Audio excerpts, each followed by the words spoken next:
Hello, my dear listeners. Have you been having trouble sleeping lately? Don't worry, I'm here to help. I'm going to share some mysterious stories with you to help you relax and drift off to sleep. You know, I truly love doing this. And by the way, thank you so much for sending me so many mysterious experiences. Please subscribe to the channel and turn on notifications so you won't miss more mysterious stories. Good night. So, a while back, my friend Lena came to stay with us during a road trip she was taking with her new boyfriend. They'd stopped in Salem on the way, fully leaning into the Halloween mood, and picked up a couple of ghost hunting gadgets for a laugh. You know the kind. An EMF meter, a spirit box, all that stuff. When they got to the house, we spent ages messing around with everything. We walked those gadgets through the living room, the basement, up near the attic hatch, even around the fuse box, just to see if anything would happen. The spirit box gave us a bit of muffled radio noise here and there, but nothing that seemed meaningful, and the EMF meter barely reacted at all. Honestly, we were mostly just laughing at ourselves. It felt silly and harmless, and that was the whole fun of it. Later that night, we were all just lounging around, half tired, half wired, and Lena asked if I still had my tarot cards. I actually did. My mom had always loved anything paranormal, and years ago we'd tried figuring tarot out together. Neither of us ever became experts. We kind of decided tarot worked more like a mirror than magic, like therapy really. You see what you need to see in it. I've always been skeptical by nature, but in a curious way. I'm open-minded enough to admit it would be pretty amazing if there really was something more out there. So I dug out the old deck and the little guidebook that always came with me as backup. I still don't know all the meanings by heart, so that book is basically my comfort blanket. I started with Lena, laying out a few cards and checking the meanings as I went. And almost immediately, I wanted the floor to swallow me whole. Because the message I was getting, plain as day, was basically, this man sitting in your living room is not the one for her. It pointed to a relationship that wouldn't last, and some huge decision coming around Christmas. And in my head, I'm thinking, oh no, he's probably going to propose. She's going to want to say no. There is absolutely no way I can say any of that out loud. So I panicked. I did what any deeply unqualified fake tarot reader would do. I completely bottled it. I gave her some vague, fluffy nonsense instead, just enough to get through it without detonating the evening. Thought I'd got away with it. Then she smiled and said, "Do him next." And I thought, oh, come on. I've only just met this guy. But everyone was in good spirits, so I said fine and started laying out cards for him. The second I did, everything changed. 1 minute I was joking around, completely normal.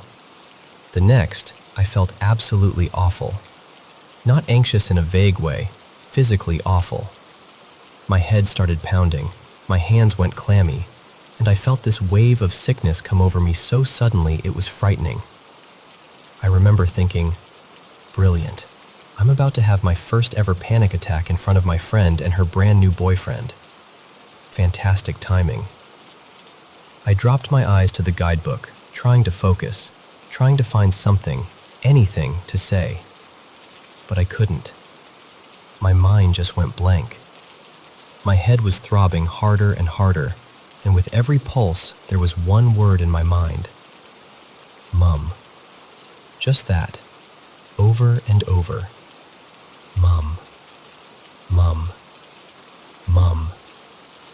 Mum. I tried to speak around it, tried to say literally anything else, but I couldn't get the words out. It was the strangest feeling. I felt like my tongue had gone thick and heavy, like my mouth just would not cooperate. And the only word I could say, the only one that seemed allowed through was, Mum. And the instant I said it out loud, everything stopped. Just like that. I looked up, and Lena was staring at me with these huge, wide eyes, like she was on the verge of tears, asking if I was all right. And I was. By then, I really was, but only just. I told her I thought I might have had some kind of panic attack. Then she held up the EMF meter. Apparently, while I'd been having my little meltdown, she'd quietly switched it on. The needle was going wild. Absolutely buried in the red, jerking around at the top end. And she just looked at me and said, very calmly, "You are not yourself." We all kind of laughed, because what else do you do with something like that? It was too weird not to laugh. Her boyfriend, though, barely reacted. Just sat there like nothing had happened. Totally unreadable. So I tried to lighten the mood. I made a few jokes, looked up toward the ceiling like I was addressing the universe, and said, "All right then, if that was Mum, I'm sorry for making a mess of your message and nearly having a panic attack. But nice to meet you." He laughed. We all laughed. The tension broke a bit. And then, right at that moment, the spirit box, which Lena had turned back on, spoke. Clear as anything, in a woman's voice, it said, "Perfect." And that was the moment every single one of us completely lost it.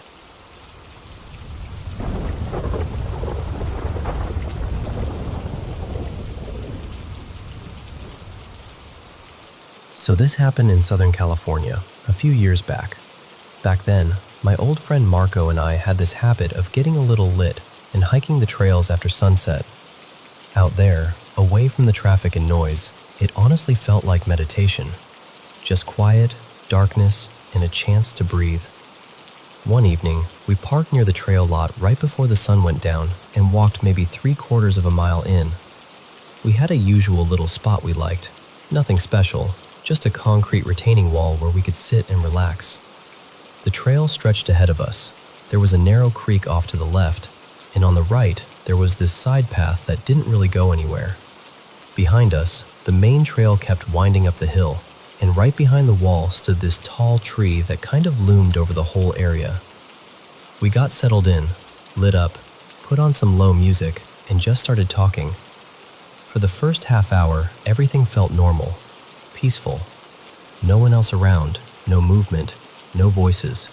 Just the two of us sitting out there in the fading light. Then we heard it. At first, it sounded almost like someone calling out to a friend in the distance, kind of a drawn-out cooing sound. If you've spent enough time around LA, you know the kind of sound I mean. Marco and I both went quiet and started scanning the trail, expecting somebody to come walking toward us. But the sound didn't stay in one place. It started out ahead of us, then shifted off to the left, almost like it was moving in this strange zigzag pattern. We kept waiting to see a person, or an animal, or anything really, but there was nothing. And the closer it got, the weirder it sounded. Not like any owl or bird I'd ever heard. The only way I can describe it is like something between an injured owl and a completely unnatural imitation of one. It was off. Deeply off. Like whatever was making it didn't fit the sound at all. By then, it was getting properly dark. The sound stopped for a moment, and everything went still. Then suddenly, right above our heads, from the tree behind us, this loud, sharp, drawn-out coo blasted down at us. I didn't even think. I just grabbed my phone, turned on the flashlight, pointed it straight up into the branches, and shouted, "Hello?" Nothing. No eyes reflecting back. No bird shifting in the leaves. No person. No animal. Just total silence. Marco had already slung his bag on and stepped forward like he was ready to bolt. Meanwhile, I had all my stuff spread out beside me. My notebook, water, everything. And I swear those 10 seconds it took me to throw it all into my bag felt way longer. I was standing right under that tree, right under whatever had made that sound, and after I yelled and shined the light up there, it never made another noise. That was the moment the whole thing stopped feeling weird and started feeling wrong. We took off running. Full sprint down that dirt trail, straight back to the cars, no stopping, no looking back. To this day, I'm still amazed neither of us ate it in the dark because we were moving fast. When we finally got back, we were standing there by the cars trying to make sense of it, doing that thing where you nervously laugh and keep asking, "What was that?" But even then, it wasn't over. There was a ditch in front of the parking area, full of brush and little trees, and from down in there, we suddenly heard this loud, aggressive snarl. That one could have been a raccoon or an opossum, sure, but at that point, it just felt like the place was telling us to leave. So we did. And whatever that was, I have never heard anything like it before or since. So yeah, that's one I still think about. And honestly, I still don't know what was in that tree.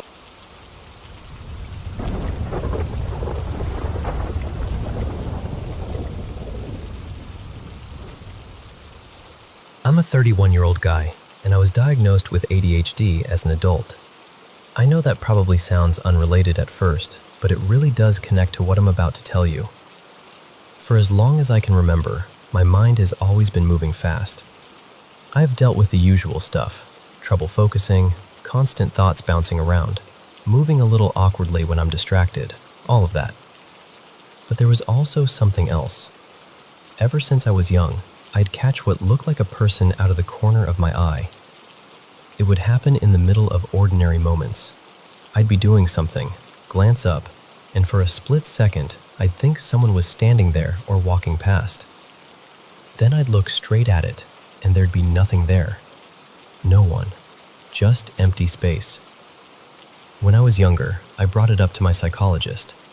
He told me it could happen with ADHD, that my brain was trying to process too much at once, and sometimes it would sort of fill in the blanks. He said I'd probably grow out of it. I never did. What I did do was get used to it. Over time, it stopped feeling shocking and just became part of life. Weird, sure, but familiar. I stopped mentioning it. Honestly, it felt too strange to explain, so I mostly kept it to myself. A few years later, I met my wife, Mara.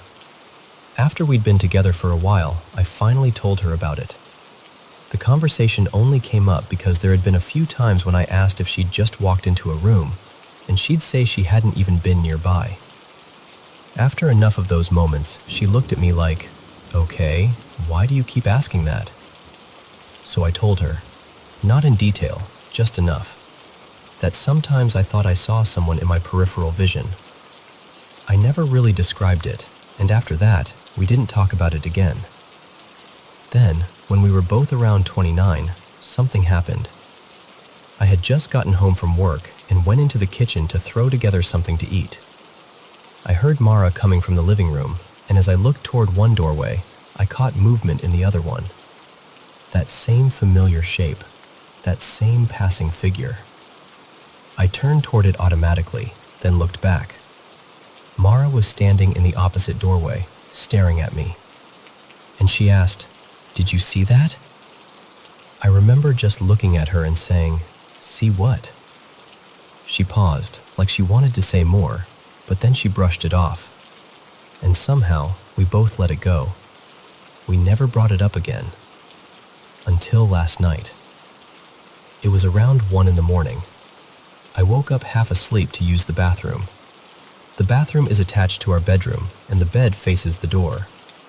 Mara was still awake, lying there, scrolling on her phone with the lamp turned low so I could get around without my glasses. I got up, headed toward the door, and there it was again.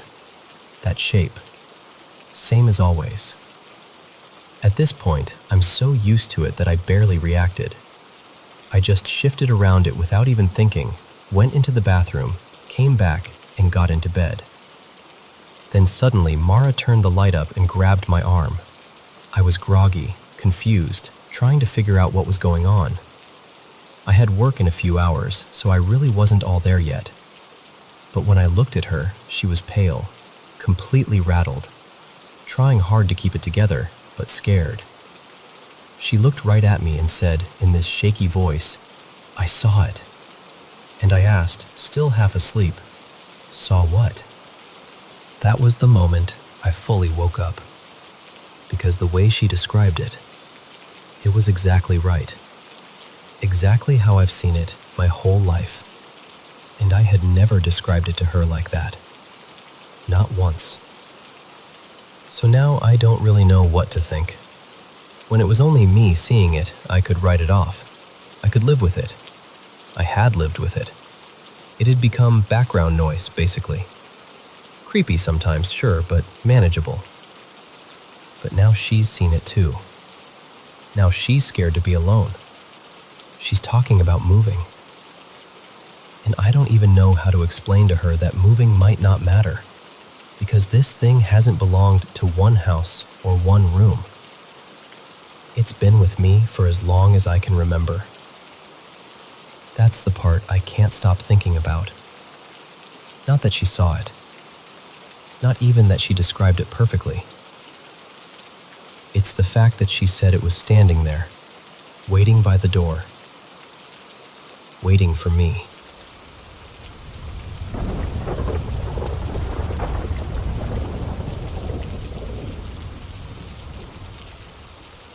I was in 6th grade when this happened, and even now, years later, I still can't really explain it in a way that makes sense. It was me and my 2 friends, Mason and Sarah, walking home after school one afternoon. We were cutting past the neighborhood park like we always did when we saw this bunch of kids tearing out from that direction, full speed, like something had scared them half to death. At first, we thought maybe there was a fight or somebody got caught doing something stupid. But when we got closer, it was obvious they weren't coming from the playground or the basketball court. They were running from the woods behind the park. And because we were 12 and not nearly as smart as we thought we were, we decided to go look. We'd never really gone into those woods before. Everybody knew about them, though. There were always rumors. Old stories about high schoolers hanging out under this huge bridge back there, partying, doing drugs, whatever. But people had supposedly stopped going because they said squatters were living out there. At the time, that just sounded creepy enough to make it interesting, so we kept walking. We went deeper than I realized at the time, maybe close to a mile in, and eventually we found the bridge. It was massive, all concrete and rust and shadows underneath. The whole place felt abandoned in the worst way, like it had been left behind but was still somehow being watched. We moved farther under the bridge, and that's when we saw them. 3 symbols drawn on the ground, laid out like ritual circles with stars in the middle. I don't know what they actually were, but to a bunch of kids standing in the dark, they looked satanic. That's the only word I had for it then, and honestly, it's still the word that comes to mind now. The second we saw them, the mood changed. You know that feeling when your stomach drops and every part of you suddenly knows you shouldn't be there? That's what it felt like. None of us even argued. We just turned around and started heading back. Then a rock slammed against the side of the bridge. It was so loud it made all 3 of us jump. We spun around immediately, expecting to see someone there, but there was nothing. No movement, no voice, no one. That's when we ran. At first it felt normal, just blind panic, crashing through leaves and roots and branches. But after a while, something started to feel wrong. We should have made it out by then. Instead, every turn led to more trees, more dark, more nothing. We kept making random lefts and rights, trying to remember where we came from, until finally we stumbled into the same clearing again. The bridge. We had somehow made a full circle. By then, it was getting late. I remember trying to call my mom, hands shaking so bad I almost dropped my phone, but there was no service. Mason checked his too, same thing. Our batteries were dying anyway. We were scared, trying not to show it, but it was obvious. The sun was gone, and the woods looked completely different at night. Then we started hearing something moving behind us. Not just in one direction either. Branches snapping from different sides, like something was circling us. Fast. Too fast. We kept turning around, trying to see through the dark, and then all at once I realized Sarah wasn't with us anymore. She was just gone. I remember yelling her name over and over. Mason was shouting too. We searched everywhere we could without really knowing where we were going. Every second felt longer than it should have. I don't know exactly how much time passed, maybe close to an hour, but it felt endless. And then we heard her scream. We thought she was dead for a second. I really did. We shook her, called her name, begged her to wake up, and eventually she opened her eyes. But she was not okay. Not even close. Sarah was always the bright one in our group, always laughing, always making everybody feel less scared. But in that moment, she looked completely broken. She couldn't speak. She was trembling so hard her teeth were chattering, and her heart was pounding so visibly I could see it in her chest and throat. She curled up into herself and just stared, like whatever she'd seen had taken something out of her. We knew we couldn't stay there, so Mason helped her up and kept an arm around her while we kept moving. We didn't have a plan anymore. We were just walking, hoping the trees would finally open up. At one point, I heard a voice. It was low, quiet, almost like a whisper right near us. Leave. I stopped for half a second, but Mason said it was probably the wind, and honestly, I wanted to believe him. I needed to believe him. A few minutes later, we started hearing those sounds again. Rustling, snapping branches, movement from too many directions at once. And then I looked off to my left and saw it. There was a figure standing behind a tree, just barely visible, like it was leaning out enough for us to notice it. We ran immediately. I didn't think. I didn't say anything. I just ran. And I could hear it behind us. Heavy steps, branches cracking under its feet. Sarah started crying, over and over, saying, "Not again, not again, not again." And hearing that come from her made everything worse, because it meant something had happened while she was missing, something she never told us. We kept running until, out of nowhere, we saw the edge of the park. I have never felt relief like that in my life. We burst out of the woods and onto the grass, just gasping and stumbling, and then all three of us turned around. Standing at the tree line was this tall, shadowy figure, easily 7 feet, maybe more. It didn't move toward us. It just stood there, perfectly still, staring straight at us. And then it stepped back and disappeared into the dark. I'm 23 now, and I still think about that night more than I want to admit. None of us ever really talked about it afterward. Mason tried to act like it was just some messed up night in the woods, but even he never went back. And Sarah, whatever happened to her out there, it stayed with her. As for me, I've never stepped foot near that park again. Not once. And honestly, I don't think I ever will.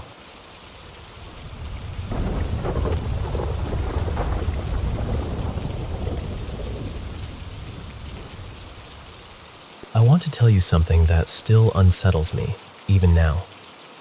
And to be honest, I've never really been the kind of person who believes in paranormal stuff. I'm naturally skeptical. I always look for a rational explanation first. But every now and then, something happens that doesn't sit right with you, no matter how much you try to explain it away. This was one of those things.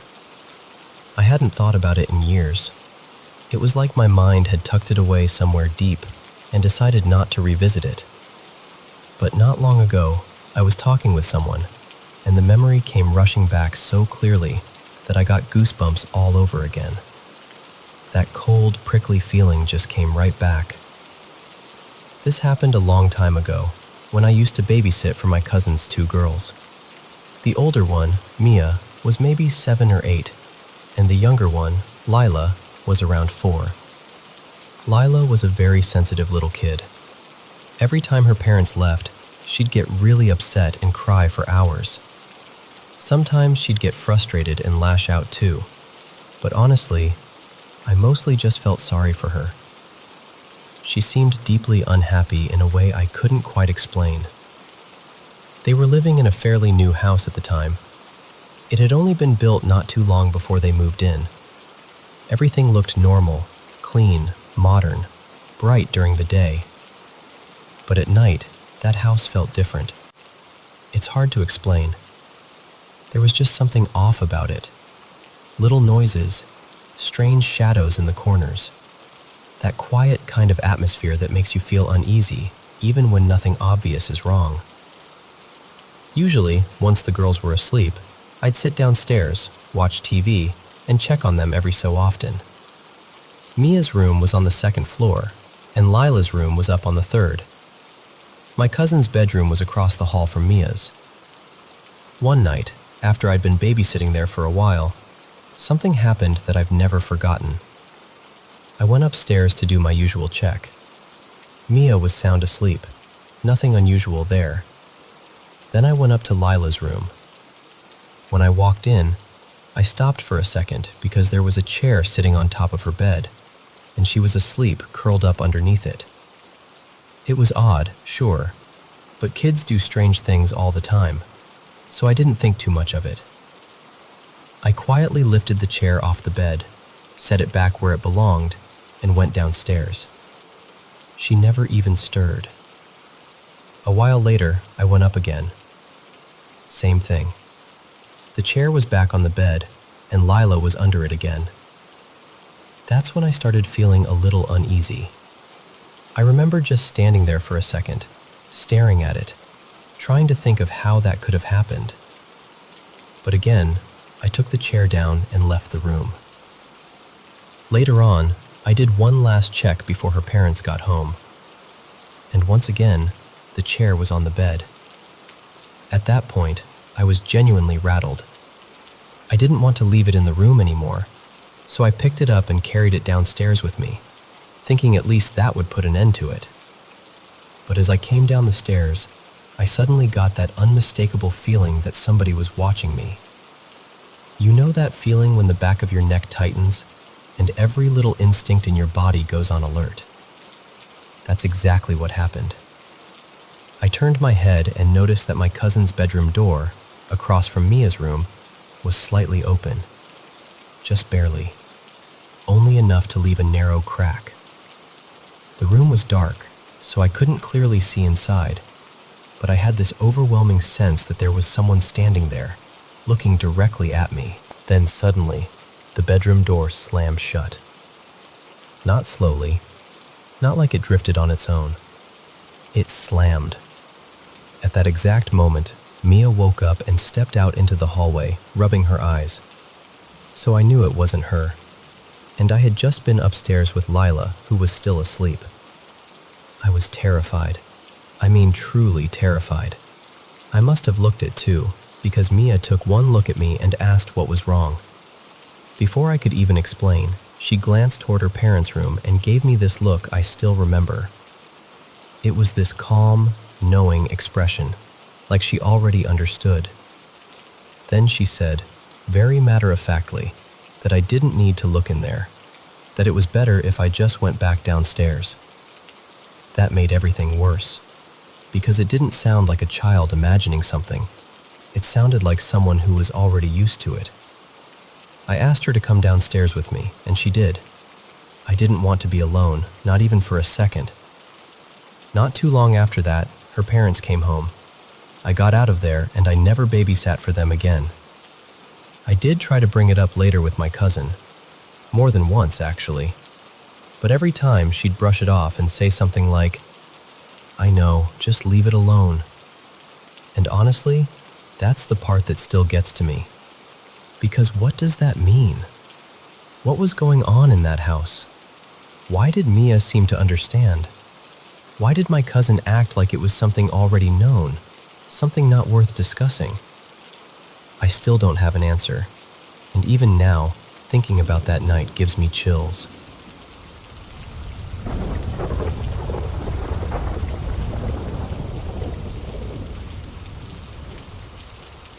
So, I'm not really sure how this is going to sound out loud, and honestly, part of me still wonders if I'm just overthinking everything.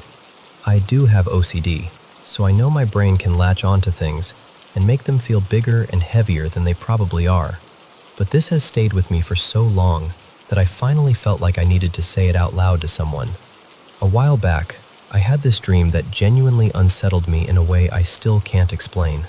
I've always had really vivid dreams, the kind that feel almost too real, like I've actually lived through them. And every now and then, I'll get these strange little flashes or feelings when I'm awake, like something is about to happen before it does. I don't really know what to make of any of that, and I'm not someone who knows much about paranormal stuff, so I've mostly just kept it to myself. In the dream, I was at this little off-campus house connected to my old university. It wasn't a place I'd ever actually been, but it felt familiar in that dream way, like my mind had built it out of pieces of real places.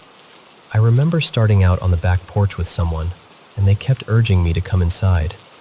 Not aggressively, just insistently, like they really wanted me to see something. So eventually I went in with them.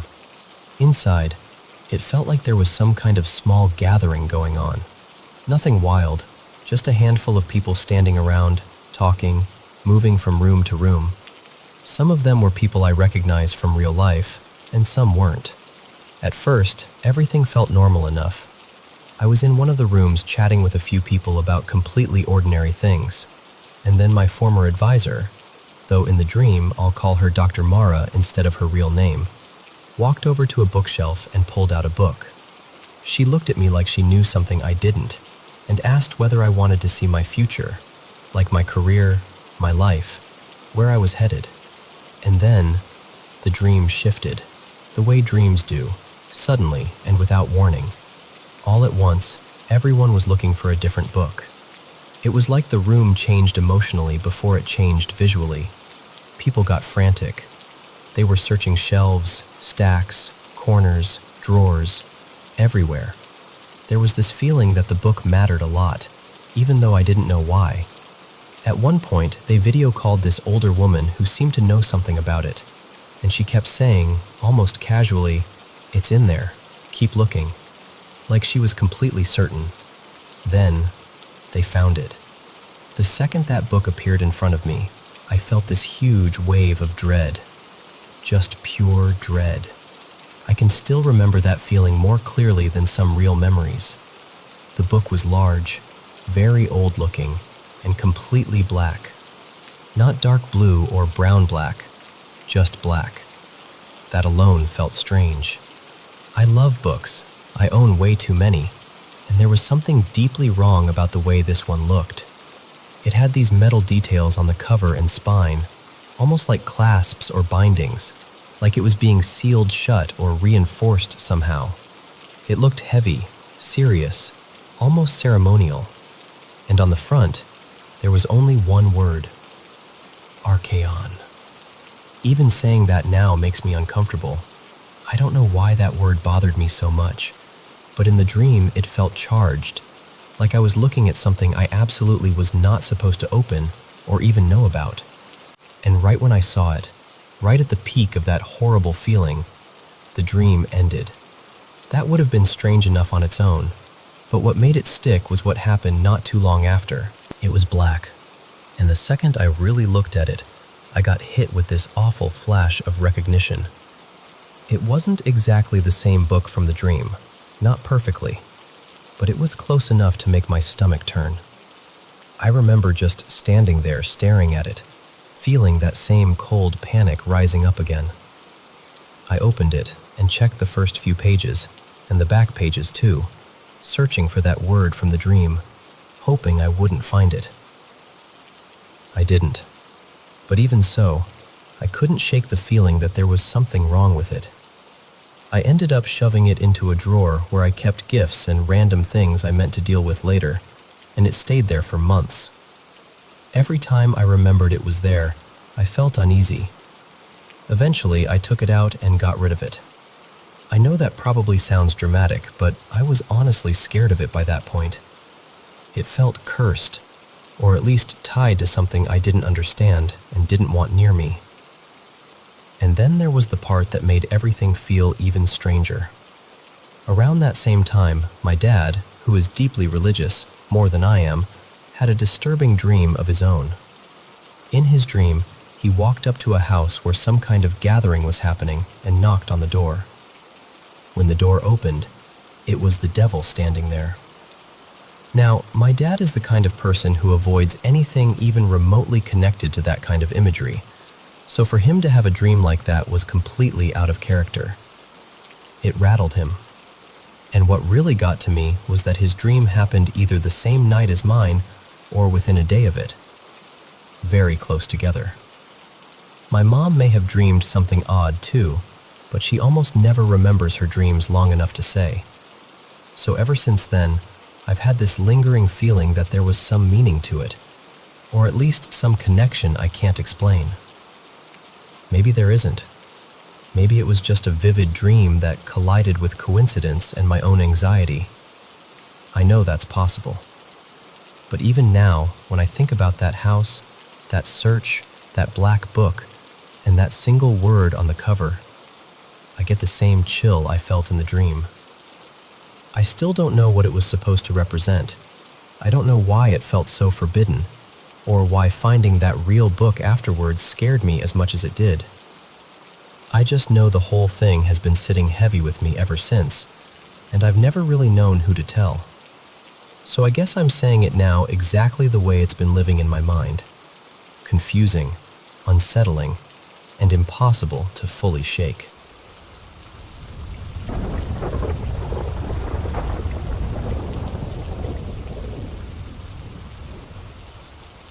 So I need to tell you about something that happened, because even now, it feels too meaningful to keep to myself.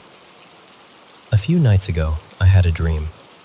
I was sitting in my grandmother's sitting room with her. There were other people there too. Soft, indistinct shapes I somehow recognized as relatives, maybe cousins, maybe aunts and uncles, but they faded into the background. What stood out clearly was the room, and her. She looked at me with those bright gray-blue eyes and asked very simply, "Why don't you come see me anymore?" And the truth is, that question cut straight through me. She wasn't just my grandmother. She was also my godmother, and in many ways, she felt like a second mother to me. We'd always been deeply close. But after her partner died years ago, she moved in with one of her sons so she wouldn't be alone. Over time, that home became a hard place to walk into. The atmosphere felt cold, uncomfortable, heavy. I live in another country, so at first I still visited often, then every few months, then less and less. Eventually, I think part of me just shut down emotionally because it hurt too much. So in the dream, I answered her honestly. I said, "Grandma, of course I want to see you, but when I come, I feel like I shouldn't be there. I feel like a burden. It never feels warm or welcoming. In another situation, I'd come see you all the time."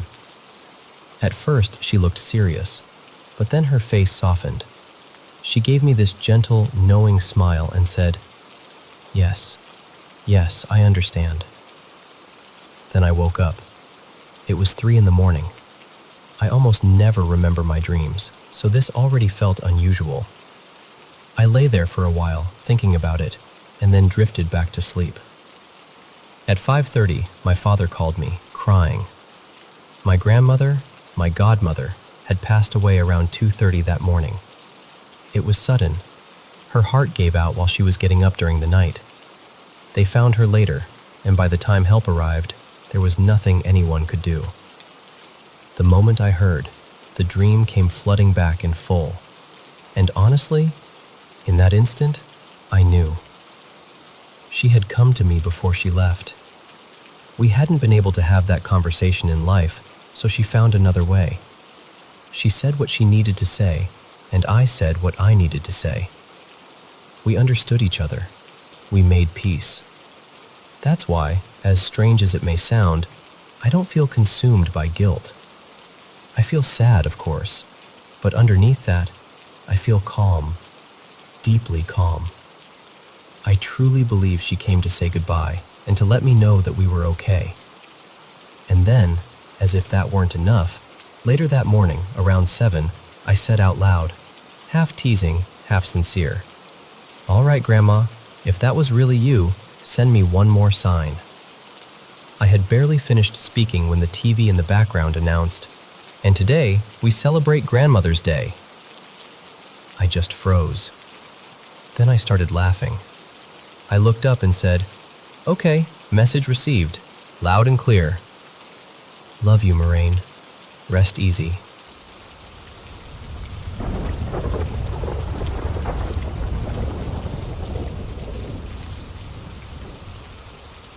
So, I have this pair of rings I've worn since I was about 14, and at this point, they've been with me for nearly 3 decades. They mean a lot to me, so much so that I almost never take them off. The other morning, I left the house really early, and while I was driving, I suddenly realized my rings weren't on my fingers. My stomach just dropped. I had no idea where they could have gone, and I immediately started panicking. When I got back, I searched everywhere I could think of. I looked under furniture, behind the bed, in the bathroom, in the kitchen, in the trash, in my car, and even outside around the porch and yard. I checked every place that made sense, and when nothing turned up, I got more and more upset.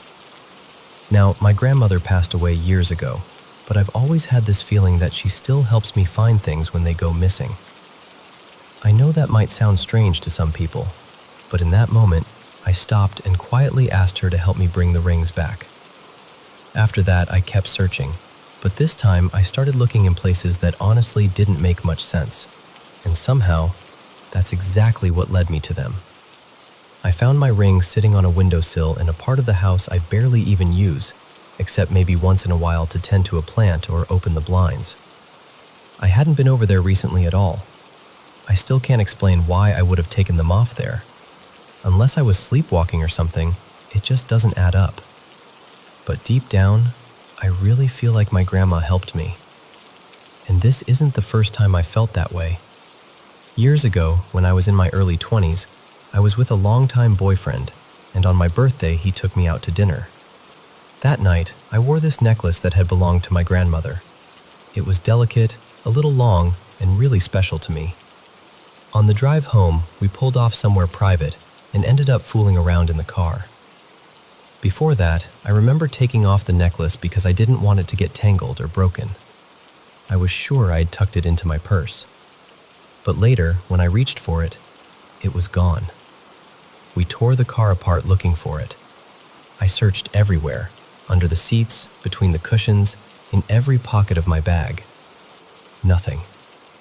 I went home completely heartbroken, convinced I had lost something I could never replace. Then, a few months later, I was standing in my parents' room talking with my mom, and I happened to glance at the closet door. Hanging there was the necklace. I just stared at it. I asked my mom where she found it, and she told me she hadn't found it at all. It had just appeared there one day, and she assumed it belonged to either me or my sister. To this day, I cannot explain how that necklace could have gone from the car that night to my parents' bedroom closet. It makes no logical sense to me. And honestly, that's exactly how I feel about the rings showing up on the windowsill. Maybe there's a simple explanation. Maybe there isn't. All I know is that in both moments, when something precious was missing and I felt helpless, it somehow found its way back to me. And in my heart, it feels like my grandma still looks out for me.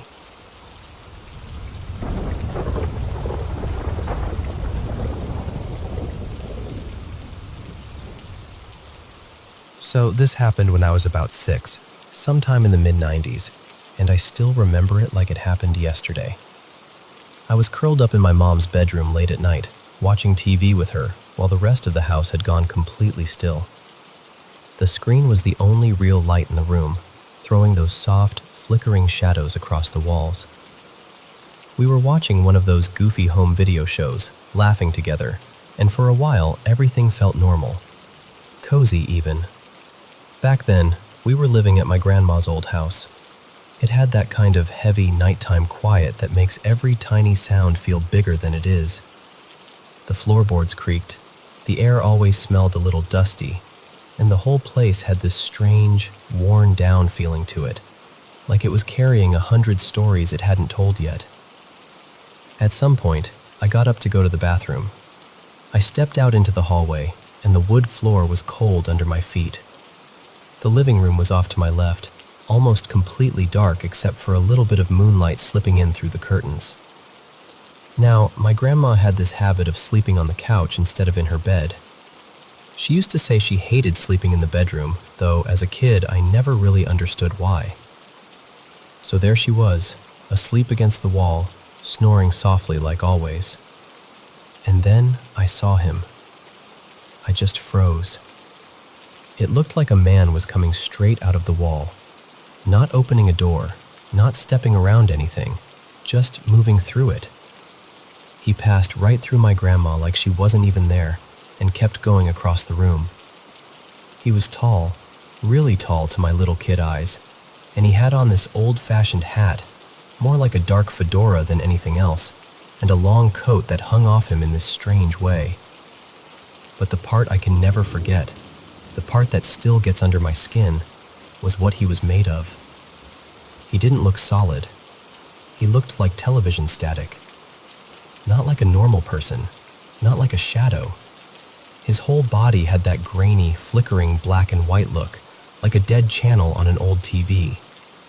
It was almost like the air around him was buzzing. I remember staring and thinking, this can't be real.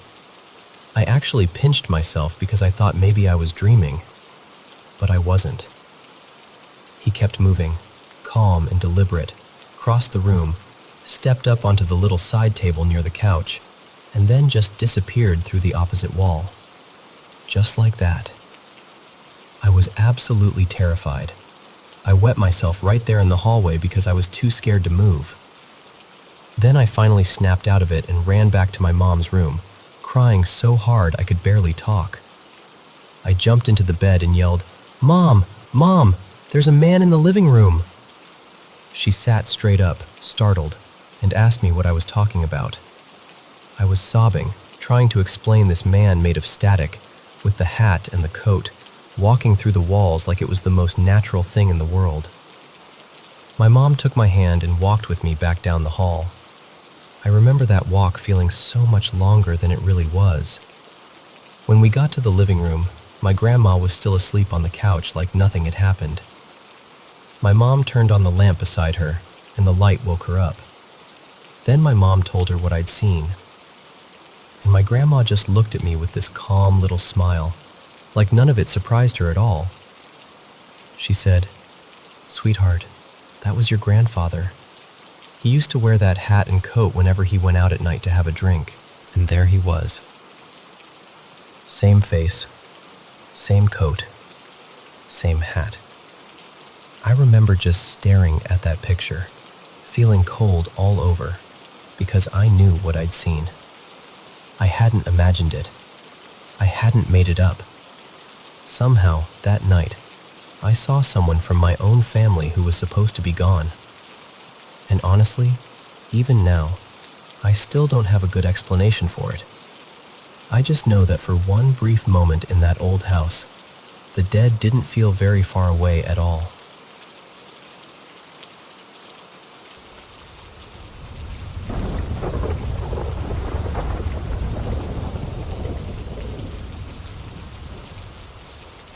I've had sleep paralysis before, but there are two experiences that have stayed with me in a way I still can't really shake.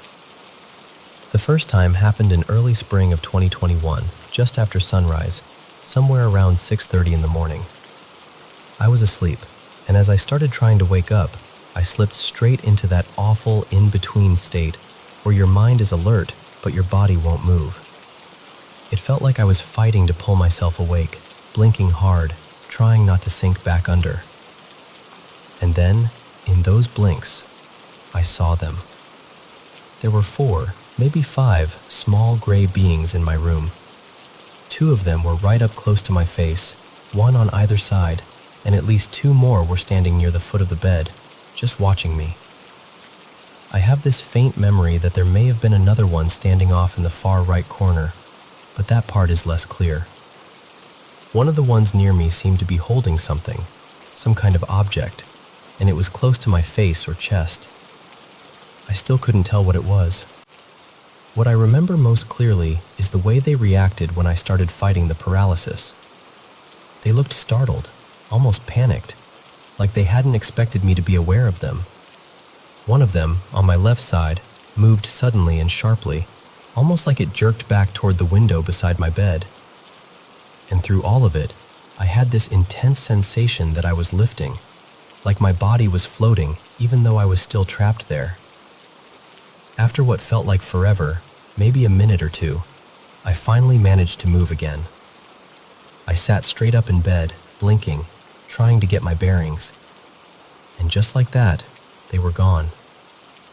At the time, I didn't let myself dwell on it too much. I'd never fully believed in aliens, and I told myself maybe it was just a one-time thing, some terrifying sleep paralysis hallucination that happened to feel more real than anything I'd ever experienced. But then it happened again. This was in 2026, just a couple of nights ago, around 1 in the morning. Same kind of beginning. I woke into sleep paralysis, completely still, fully aware. But this time, it was different. There was only one figure. This one was taller than the others had been, more medium height, and something about the presence felt different too. I got the strange impression it might have been female, though I know that sounds ridiculous, and honestly, I have no idea whether that even makes sense. It was wearing something that looked like a dark fitted suit, almost like a flight uniform, and unlike the others, it didn't seem alarmed at all. It was calm.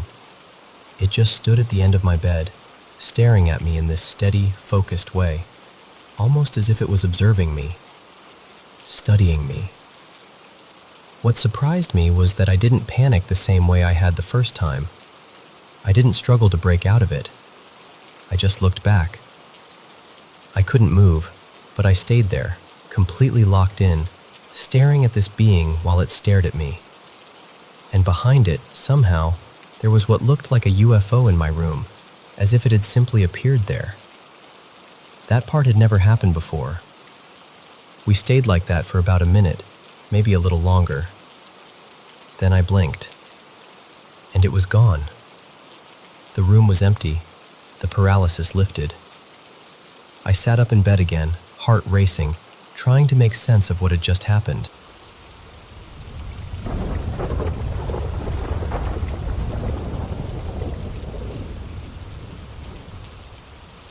This happened close to a year ago, maybe a little less. It was around the end of 9th grade, right before finals, on a school night. Back then, my sleep schedule was completely wrecked. Where I live, we have to get up ridiculously early for school, around 5 in the morning, and I was the kind of person who would still be awake at 1 or 2 a.m., running on maybe 3 hours of sleep if I was lucky. That night, I remember feeling off. Not exactly sad, not exactly angry, just wrong. Restless, heavy. Around 1:30 in the morning, I was lying in bed, scrolling through YouTube, trying to distract myself. To make sense of what happened, I need to explain the layout a little. Right outside my bedroom was this small sitting area with a huge frosted window, maybe 7 feet tall. It didn't have curtains, so even though you couldn't clearly see through it, it still gave off this strange, exposed feeling at night. If you stood in that space facing away from the window, my bedroom door was right behind you. Inside my room, my bed sat a little way in from the door, and there were 2 windows along the wall near the foot of the bed. The room itself wasn't huge, just enough for the bed and a bit of walking space. I always sleep with the curtains shut and the room completely dark. I hate sleeping with lights on, but for a few nights before this happened, I'd already been feeling uneasy in that room. That kind of fear you can't explain, like the space itself felt wrong, like I wasn't supposed to be there. Anyway, sometime around 2 a.m., I came across this video called something like, "How to Make Yourself Faint." And because I was tired, bored, and clearly not thinking straight, I decided to try it. The video said to lie down, take 40 deep breaths, and then on the last one, stand up quickly and try to inhale hard. So I sat on the edge of my bed, thinking if anything happened, I'd just fall back onto the mattress. I followed the instructions, and on that last breath, everything got strange. I didn't black out exactly, but I went into this awful fog. It felt like my brain had slipped sideways, like I wasn't fully there anymore. For a second, I couldn't tell what I was feeling or even where I was. Then it was almost like time skipped. The best way I can describe it is that weird sensation of suddenly realizing time has passed after you fall asleep. Except I was still sitting there. When I came to, my vision was blurry. My room lights were still on, just like I'd left them. As things started to come back into focus, my body began jerking and trembling, and I couldn't control it. It felt like that intense pins and needles sensation when your leg falls asleep, except it was my whole body. After maybe 15 seconds, it stopped. I just sat there, stunned, thinking, what was that? At that point, I decided, okay, enough.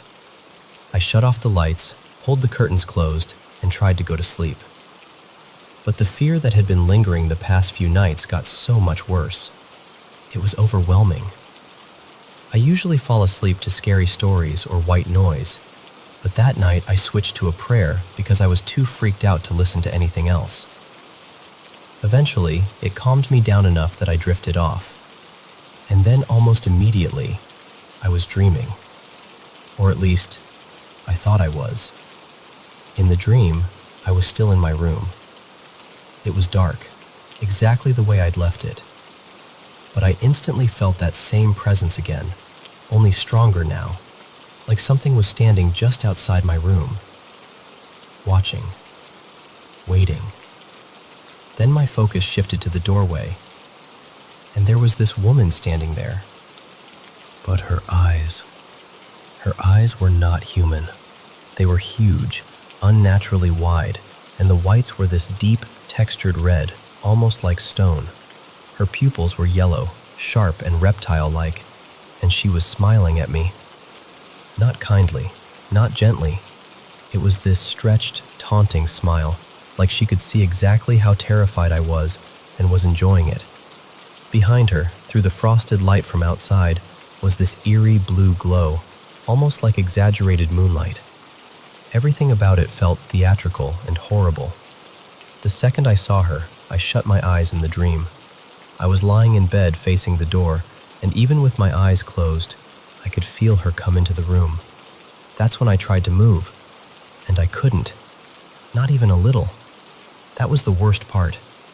I fought with everything I had to sit up, to scream, to move my arms, anything. But my body just wouldn't respond. It felt like being trapped inside myself. I kept my eyes squeezed shut and started begging myself to wake up.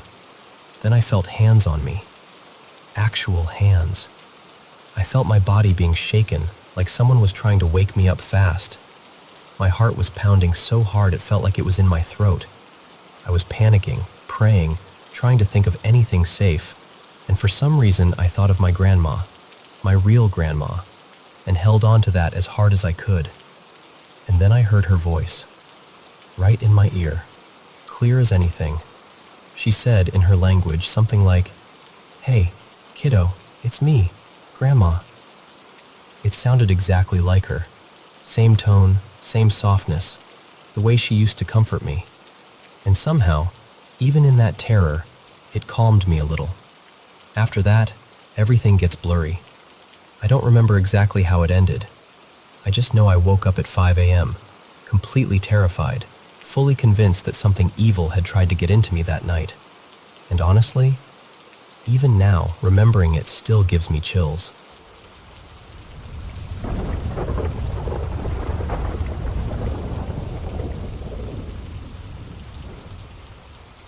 Let me tell you about the first really strange thing that ever happened to me in that house. This was back around the summer of 2016, maybe late June or early July. We lived way out in rural Wisconsin, a good half hour from the nearest town, surrounded by woods and open land. A lot of unsettling things happened in that house over the years, but this was the first one that really stayed with me. I woke up really early one morning, somewhere around 4:30, maybe 5. It was that in-between time of day when it's not fully night anymore, but the sun still hasn't come up. The sky outside had just started turning that pale blue-gray color, and inside the house, everything looked like shadows and outlines. From my bed, I could see through my bedroom door into part of the living room. I remember sitting up, still half asleep, and just staring out there. At first, I didn't even know what I was looking at. I just had this weird feeling that something wasn't right, and I couldn't pull my eyes away. After a few seconds, I laid back down and tried to shake it off, but that feeling only got stronger. So I sat up again and looked toward the living room one more time. That's when I saw it. In the corner of the room, we had this old rocking chair, and there was someone sitting in it. I know how that sounds, and I know it sounds like every creepy story you've ever heard, but I'm telling you exactly what I saw. The room was still dark enough that I couldn't make out details clearly, so all I could really see was the shape of a person. Just a dark figure in the chair, outlined by the faint light coming through the windows behind it. But I could see the head. That's the part I remember most clearly. It rose above the back of the chair, and it looked smooth, almost bald. I just stared at it. That was the weirdest part. I wasn't screaming, I wasn't frozen in pure terror, but I also wasn't okay. It was more like this heavy, unnatural feeling that kept me locked on it. I genuinely felt like I couldn't look away. My younger brother Mason was asleep in the bed across from me the whole time. He didn't move once. And I remember thinking, more than anything, that I didn't want whatever was out there to notice either of us. So I got up, walked over, and quietly shut the bedroom door. That was it. No huge dramatic moment, no footsteps, no voice. It just felt like the only thing I could do. Then I laid back down and listened. I stayed there for a long time, wide awake, waiting to hear something, anything. A creak, a footstep, the rocking chair moving, whatever. But the house was completely silent. Not one sound.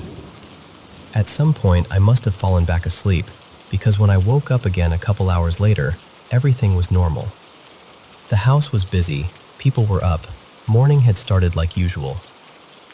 Later, I told my mom what I'd seen. She didn't seem too concerned.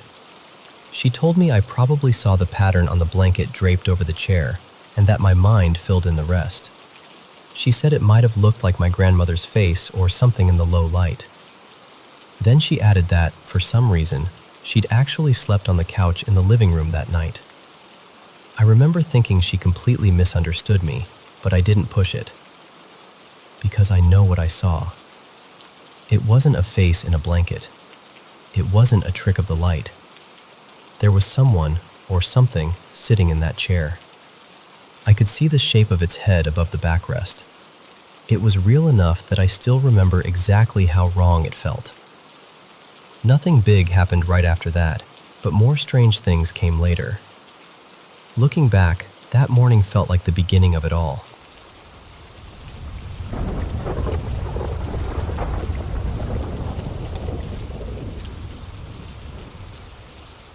I've always been somewhere in the middle when it comes to paranormal stuff. I'm open to the idea that ghosts or darker things might exist, but I also think most stories people tell have a normal explanation, or they're just made up. That's how I felt before this happened, and honestly, it's still how I feel now. But there is one experience I've never been able to explain away. This happened around 12 years ago, in the middle of winter. My parents and I had gone to visit my Aunt Lena's grave on the anniversary of her passing. We went late in the day because my parents had both been working, so by the time we got there, the cemetery was only a few minutes from closing. It was just before 5. Not especially late, but in winter it was already getting dim. That gray-blue kind of evening where everything feels quieter than usual. The place was almost empty by then. We'd spent a little while at the grave, and the three of us had just turned to head back to the car when we noticed a woman walking some distance away. What struck us immediately was that none of us had seen her before. She wasn't far enough away that we should have missed her. The cemetery grounds in that section were flat and open, and there really wasn't anywhere she could have come from without us noticing. I don't think any of us said the word ghost in that moment, but there was this strange feeling, like something about it was off. So we kept watching her. She walked for maybe 10 seconds or so, just moving at a normal pace, and then she was gone. Not hidden, not blocked from view, just gone. I know how that sounds, and I'm not claiming I can prove it. I'm only telling you exactly what I saw, and I am completely convinced that this woman vanished right in front of us. 1 second she was there, and the next second she wasn't. My mom is one of the calmest people I know, and even she reacted. She didn't scream or anything, but she definitely got rattled. I still remember her blurting out, "What the hell was that?" And then, "Are you kidding me right now?" She was trying to make sense of it, but you could hear in her voice that she was shaken. My dad handled it differently. Looking back, I think he was more unsettled than he wanted to admit. At the time, he gave this awkward little laugh and said something like, "Well, that was strange. Maybe we just saw a ghost." Then he immediately followed it up with some joke about how we needed to leave before the shopping center parking lot got more terrifying than the cemetery. We were planning to stop and pick up a few Christmas gifts afterward, and I think he was trying to steer us back into normal life as quickly as possible. But the thing is, all three of us saw it. That's what has stayed with me all these years. If it had just been me, I probably would have talked myself out of it by now. I would have assumed the light was weird, or I was tired, or I just filled in the blanks wrong. But it wasn't only me. My parents saw the same woman in the same place disappear at the same moment. I don't. But I do believe something happened in that cemetery that evening, and to this day, I can't explain it.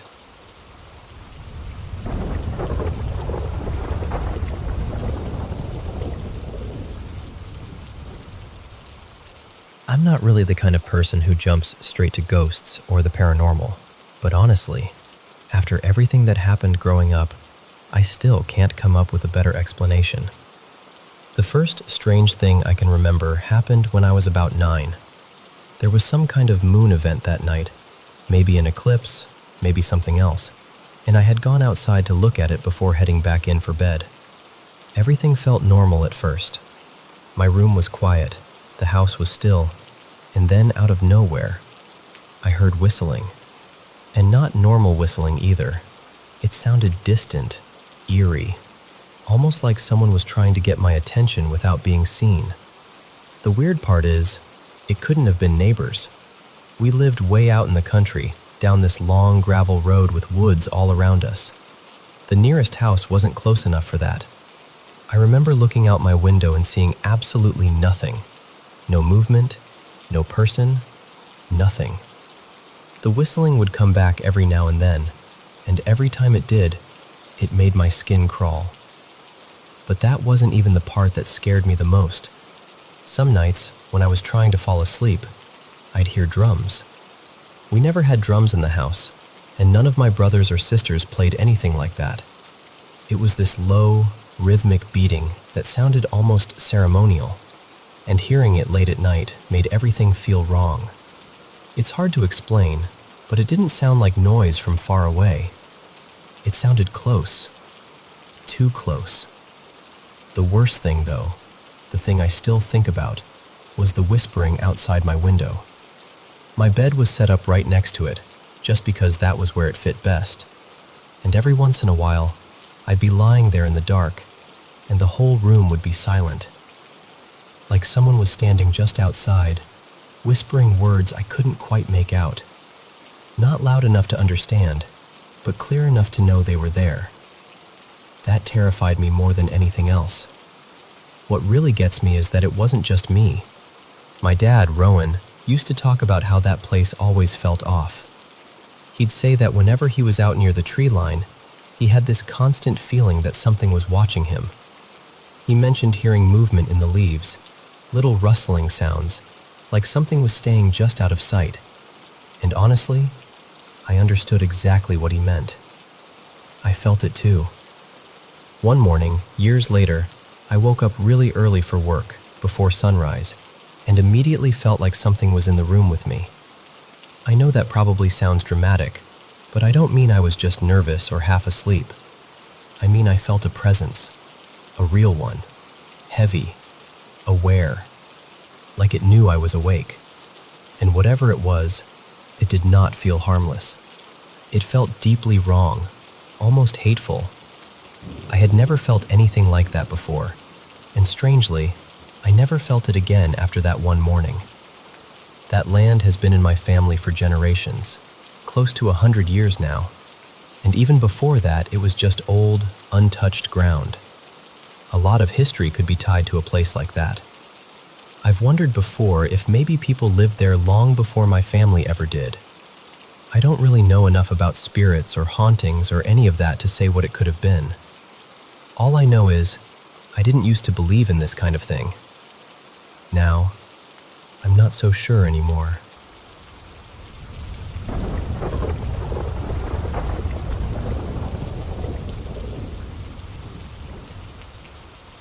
I've only recently started talking about the stranger things that happened to me growing up. For a long time, it just felt pointless. People either laughed, tried to explain it away, or acted like they understood when they really didn't. I'm not trying to convince anyone anymore. I guess I'm just hoping to share it with people who are willing to listen. When I was younger, my friends and I used to wander through abandoned places out in rural Nebraska. At first, it was just the thrill of exploring old, forgotten houses and barns. But after enough weird things started happening, we half-jokingly started calling it ghost hunting. Not exactly creative, but it stuck. There was one house in particular that never left me. It sat way back from a dirt road, so far out that at night it felt like it barely existed. When you stepped through the front door, there was a small kitchen off to the left, and through a narrow opening on the right was the living room. The place was mostly bare, almost stripped clean, except for a few cabinets still hanging crooked on the walls, and this one old armchair sitting in the middle of the kitchen, like someone had carefully placed it there. And on the arm of that chair was a book. It was huge. I mean, absurdly huge. Thick, heavy, packed with page after page. We brushed the dust off and realized it was an old Connect the Dots book. I remember laughing because it was so strange. This giant book, filled with hundreds of nearly identical puzzles, just sitting there in an abandoned farmhouse. We took it with us, mostly as a joke. On the drive back, my friend Mara sat in the back seat doing a few of the puzzles with a pen she found in my center console. After I dropped everyone off, I forgot the book was still in my car. Over the next few days, I kept noticing it in the back seat whenever I glanced behind me. Then by Friday, after work, I decided I should finally clean the car out and toss it. But when I opened the back door, the book was gone. Just gone. My car stayed locked most of the time, and I was pretty obsessive about that, so the only explanation I could come up with was that maybe one of the doors hadn't latched properly and someone took it. It didn't really make sense, but I wasn't that upset about it. I probably would have thrown it out anyway. Still, I texted Mara and asked if by any chance she'd left it there on purpose, or maybe come back for it. She said no, of course not. So I told her it had disappeared, and that kicked off a whole conversation about the house again. The more we talked, the more uneasy I felt. By that night, we decided to drive back out there and take another look. We went in through the same front door, same little kitchen, same opening to the living room, same silence. And there, in the middle of the kitchen, was the same armchair, with the same giant book resting on the arm. I remember us just staring at it for a second. Then we walked over, picked it up, and wiped the dust from the cover again like we were hoping we were wrong somehow. I laughed, but it came out shaky that time. Not amused, more like my brain didn't know what else to do. We flipped through the pages. Every single puzzle was blank. Not one pen mark, not one line, nothing. The pages Mara had filled in on the drive home were clean, like no one had ever touched them.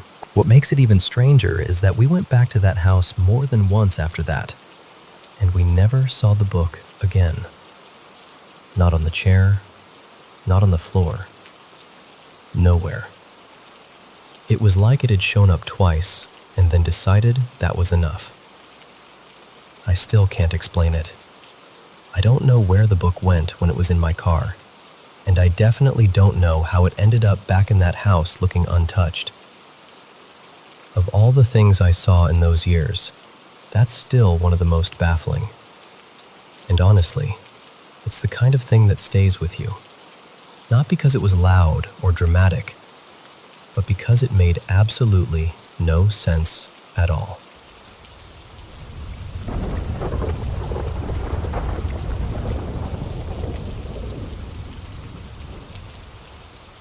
I've worked some eerie jobs in my life, but one of the strangest was doing night patrols as a security officer for NSC. Most nights were equal parts interesting and unsettling, and over the years I saw enough odd things that I usually kept my mouth shut. Partly because I didn't want people thinking I was making things up, and partly because I didn't want to risk my job. But this story is different. I wasn't alone. 3 other people were there that night, and every one of us walked away shaken. Let me set it up for you. Back then, I was doing patrols around Beresfield and Thornton. The way the shift worked was simple enough. One officer started at Beresfield at 6 p.m., and another started at Thornton at the same time. Then, around midnight, we'd swap locations and finish the other person's patrol. It was just the routine. Creepy routine, sure, but routine all the same. So, on this particular night, sometime after 1 a.m., I was on the Thornton side when I got a call from the other guard, a guy I'll call Terry. His voice had that edge to it that told me right away something wasn't normal. He said he needed me over at the school in Beresfield, and I told him I'd be there in 5 minutes. When I pulled up, Terry was arriving too, and sitting there already was a police vehicle. 2 officers stepped out, and for a split second, Terry and I made some dumb joke to each other, just trying to lighten the mood. But once the officers started explaining why they were there, the joking stopped pretty quickly. They told us the local station had received a call from one of the classrooms in the school, Classroom 6, around 12:45 in the morning. Not a normal call either. When someone answered it, all they heard was a child giggling. That alone would have been enough to unsettle anyone, but in the background there was this soft, tinkling music, like the kind that comes from an old jewelry box with a little ballerina turning inside. I've never liked that sound, not even as a kid. There's just something about it that gets under your skin. The sergeant apparently thought maybe a child had somehow been locked in or left behind, so he sent the officers out to check. Now, this school was fully fenced, tall black fencing, pointed spikes on top, not the kind of place you just casually wander into. Terry unlocked the gate, and the 4 of us headed inside together. We walked through the main glass doors into the front hall. Offices lined both sides, and at the end of the corridor was the main office, where the internal phone system connected to all the classrooms. Then, the second we stepped into that office, the phone rang. Not only rang, it lit up, and the display clearly showed Classroom 6. I remember every one of us freezing for a second. One of the officers said she'd answer it. She picked up, listened, and I watched the color drain right out of her face. Then she said, very quietly, "It's the kid giggling, and the music's playing again." That was enough for me. I said I'd go check Classroom 6, and before anyone could stop me, I was already moving. I ran down the corridor, out through the glass doors, and straight toward the room. The windows stretched across the classroom wall, so I glanced in first. Nothing. No movement. No child. I opened the door and stepped inside, and I can still remember exactly how that felt. The air in that room hit me like ice. Every hair on my body stood up. I had goosebumps everywhere. It wasn't just fear. It was that horrible, instinctive feeling that something was deeply wrong. I turned and looked back toward the office through the glass, and I could see Terry and the two officers staring at me, wide-eyed, waiting. Then I noticed something odd. There was no phone on the teacher's desk. That didn't make sense. This was supposed to be the room making the calls. I looked closer and spotted a phone cord running toward one of the wall cupboards. I opened it, half expecting, honestly, dreading, that I might find a child hidden inside. Instead, there was the phone, tucked away inside the cupboard, and it was off the hook. I could hear the dial tone coming from it. I just stood there staring at it for a second, feeling sick. Then I put the receiver back in place. And that's when I noticed the folding divider wall between classroom 6 and the room next door. I slid it open just enough to squeeze through into classroom 5. The moment I stepped in there, the same feeling hit me again, stronger somehow. My whole body tensed. I didn't even finish checking properly. I backed out, shut the divider, hurried out of classroom 6, slammed the door behind me, and made it back to the office faster than I'd like to admit. I told them exactly what I'd found, and to my surprise, the two officers looked at each other and basically said, "Nope, we're done." They were genuinely rattled. One of them said they were leaving the rest to us. I remember blurting out something like, "That's nice, you've got guns and we've got flashlights." But they were already mentally out the door. One officer's radio crackled, and the sergeant asked for an update on the school call. She told him they'd explain when they got back to the station because they didn't want the rest of the officers hearing it over the radio and taking the piss out of them. He agreed. Then they left. So there it was, just Terry and me. We looked at each other, both of us trying to act steadier than we were, and decided we had to do one more full sweep of the classrooms together. So we did. All 6 rooms, thoroughly. Nothing. No child, no intruder, no explanation. Once we'd locked everything up, we stood outside classroom 6, both of us shaking a little, both needing a smoke. We lit up and just stood there in silence for a second, trying to process what had happened. And then, from directly inside classroom 6 behind us, came this enormous bang. Not a creak, not a tap, a proper bang. That was it. We didn't hesitate. We ran. Absolutely ran for our lives, locked the place up as fast as we could, got to our patrol cars, and drove out of there. A few minutes later, we pulled into a service station and just sat there talking, going over every detail again and again, trying to make sense of it. We never could. And I'm telling you now exactly as I remember it, because that night stayed with me. It still does.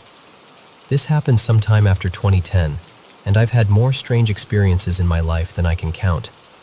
Enough that I could tell you story after story. Some of them go all the way back to when I was barely old enough to talk. The first thing I ever tried to describe as a child, apparently, was something I just called the eyes. That was all I could say. The eyes.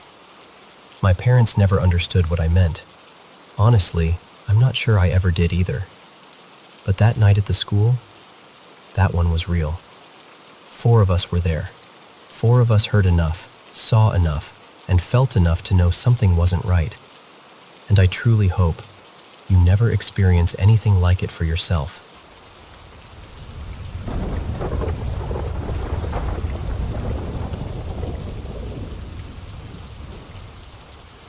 Hello, Paranormal M Channel viewers. We're back again. Thank you so much for always supporting the channel and tuning in to our paranormal stories. And please don't hesitate to send us your own experiences too. Honestly, I love doing this, being here and sharing these eerie encounters with you all. Drop a comment below and tell me where you're watching from. Still having trouble sleeping? Let us help you sleep better. Don't forget to subscribe and turn on notifications. Alright, let's get into it. So, let me tell you about this one Saturday that still makes my skin prickle when I think about it. My roommates, Talia and Bree, and I were doing the most harmless, normal thing. We just wanted some cheap apartment decor. You know, thrift store candles, a funky lamp, maybe a crooked mirror we could pretend was vintage. We'd already hit a couple of regular spots, and we were honestly kind of over it, when we spotted this tiny antique shop tucked back from the road like it was trying to hide. From the outside, it looked almost abandoned. The sign was sun-bleached, the paint was peeling in long strips, and the windows were so clouded with dust you couldn't really see anything behind them. But we were like, why not? Because that's how every bad story starts, right? The second we opened the door, this smell hit us. Not just old dust old, more like damp basement mixed with something sharp and metallic, like pennies left in a wet coat pocket. We kind of glanced at each other, did that awkward little laugh people do when they're uncomfortable, and walked in anyway. And immediately, the vibe inside was wrong. It was dim, like the lights were tired. The aisles were narrow and cluttered, and the farther you walked in, the tighter it felt. Like the place was gently squeezing you toward the back. Every little sound seemed louder than it should have been. Our shoes scuffing, a hanger tapping, the soft creak of wood shifting somewhere overhead. The stuff in there didn't help. There were shelves lined with dolls that looked used up, missing eyelashes, chipped hands, one with a cracked porcelain cheek like it had been dropped and glued back together. A couple of old formal dresses hung from a rack, yellowed and limp, like someone had taken them off in a hurry and never came back for them. There was even this little dollhouse on a low table, and I swear, something about it made my stomach roll. Like the furniture inside was slightly warped in a way that didn't make sense, like it had gotten hot and softened and then cooled again. But none of that was the worst part. The worst part was the painting. It was hanging crookedly on the wall, like it had been nudged and nobody bothered to straighten it. It was a portrait of a woman, almost realistic, the kind where you can see the care in the brushstrokes around the mouth and the shadows under the cheekbones. Except her eyes. Her eyes were completely blacked out. Not shaded, not dark-colored, blacked out, like someone had smeared tar straight across them. It was so jarring that my brain kept trying to fix it, like if I stared long enough, the eyes would reappear. And this is the part that's hard to explain without sounding dramatic. The painting felt heavy, like it had weight in the room, like it didn't just exist, it noticed you. No matter where we moved, it felt like it was still watching. Which is ridiculous because it didn't even have eyes. But we all felt it. I know we did because nobody made jokes. Bree went quiet. Talia wouldn't stop glancing back at it, like she couldn't help herself. We didn't buy a single thing. We didn't even finish browsing. We just sort of backed out of the store like we were leaving a room where we'd interrupted something private. The bell on the door jingled when we stepped outside, and the daylight felt weirdly bright, like we'd been underwater and finally came up for air. And I really thought that would be the end of it. But a couple days later, little things started happening in our place. We tried to laugh it off, but we were all sleeping lighter, listening more. And then one morning, this is the part that really flipped a switch. We were heading out, half awake, barely functioning, and we saw it on the hallway wall near the door. A handprint. Not like a smudge. A full, clear, dark handprint. Almost black, like charcoal or soot. Big enough that my first thought was, that can't be ours. We did the sensible thing, or at least we tried to. We told ourselves maybe someone had leaned on the wall with dirty hands. Maybe it was from moving something. Maybe we'd track in grime and not notice. So we lined our hands up on it. All three of us, palms pressed against the wall, comparing like it was some dumb game. None of our hands matched. The print was larger, longer fingers, wider palm. It looked like it belonged to someone who could comfortably palm a basketball. And it was placed at this height that made it even creepier, like it had been left by someone standing right there. After that, We stopped pretending it was all nothing. But the scariest thing, like the thing that still makes my throat tighten, happened a few nights later. I was asleep when I heard this sudden, awful scream from Bree's room. Not a startled yelp, a real scream that jolted me straight upright. I ran in there and flipped on the light, and she was sitting up in bed, breathing hard, eyes wide like she'd just woken up from drowning. Once she could talk, she told me she'd fallen asleep with her hands tucked under her pillow, like she always does. She woke up and they were numb, pins and needles numb, so she started rubbing them to get the feeling back. Then her hand jerked, like an electric shock ran through it, and before she even realized what was happening, her fingers started clawing at her face and neck.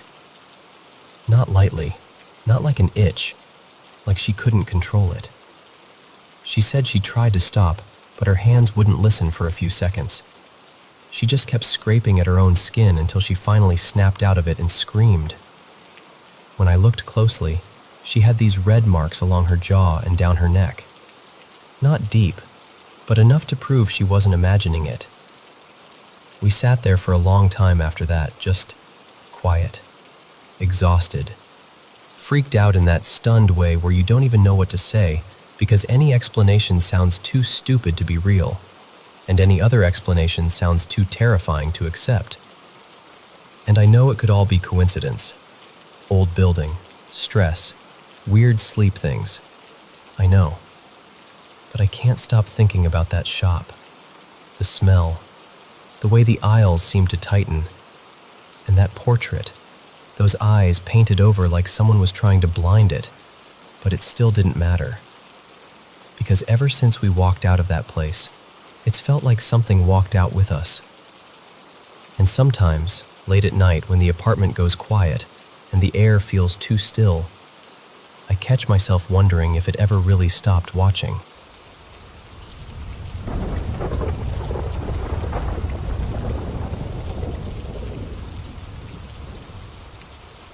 So, this happened when I was about 9, maybe 10. We were living out in this little village that felt like it was tucked away from the rest of the world. Our house was old and big, one of those places with hallways that seemed normal in daylight, but at night they stretched out and deepened, like the shadows were doing their own quiet renovations. I shared a room with my younger brother, Eli. We slept side by side on a wide bed that squeaked if you moved too fast. My parents slept across the hall, and my grandmother had her own room near the front of the house. My grandpa, Manuel, slept all the way at the far end. That's important. He was so far down the corridor that if he got up in the night, you'd hear it. His shuffle, the floorboards, the little cough he always did before stepping into a room. You'd hear something. That night, though, I wasn't asleep yet. I was lying there in the dark doing what I always did, making stories in my head. Whole scenes, full conversations, like I was directing a movie only I could see. The room was dark, but my eyes had adjusted, and I could make out the dresser, the wardrobe, the outline of a chair in the corner. Eli was already out cold beside me, breathing slow and steady like he was practicing for a peaceful life. And then, at some point, I looked up. Someone was sitting on the edge of our bed. It was my grandfather. He was perched closer to Eli's feet, a little hunched forward, like he'd sat down just to rest his back for a moment. He wasn't looking at either of us. His eyes were angled down toward the floor, and his hands were still. But the first thing I felt wasn't surprise. It was anger. Not annoyance, not irritation, not that I'm disappointed kind of adult mood. I mean anger, raw, heavy, the kind that doesn't belong to someone you've known your whole life. And that's what made my stomach drop, because my grandpa wasn't that man. Manuel was the gentlest giant you could imagine. Broad shoulders, thick hands, a silver beard that made him look like a storybook elder. He was old, well into his 80s, and still stubbornly strong. He worked outside almost every day, moving like the earth still owed him something. He laughed when it was the right moment, and he could go quiet in a way that felt safe, not scary. We loved him like kids love the best part of a day. Whenever he came home, we'd run to him without thinking. So if this was really him, I should have felt comfort. Instead, something inside me just snapped. My skin went tight with goosebumps, like the air had turned thin, and it hit me in the same breath as the recognition. It looked like my grandfather, and it was not my grandfather. I whispered, barely moving my lips, "Grandpa?" No reaction. I tried again, a little louder, my voice shaking even though I was trying to keep it steady. "Grandpa?"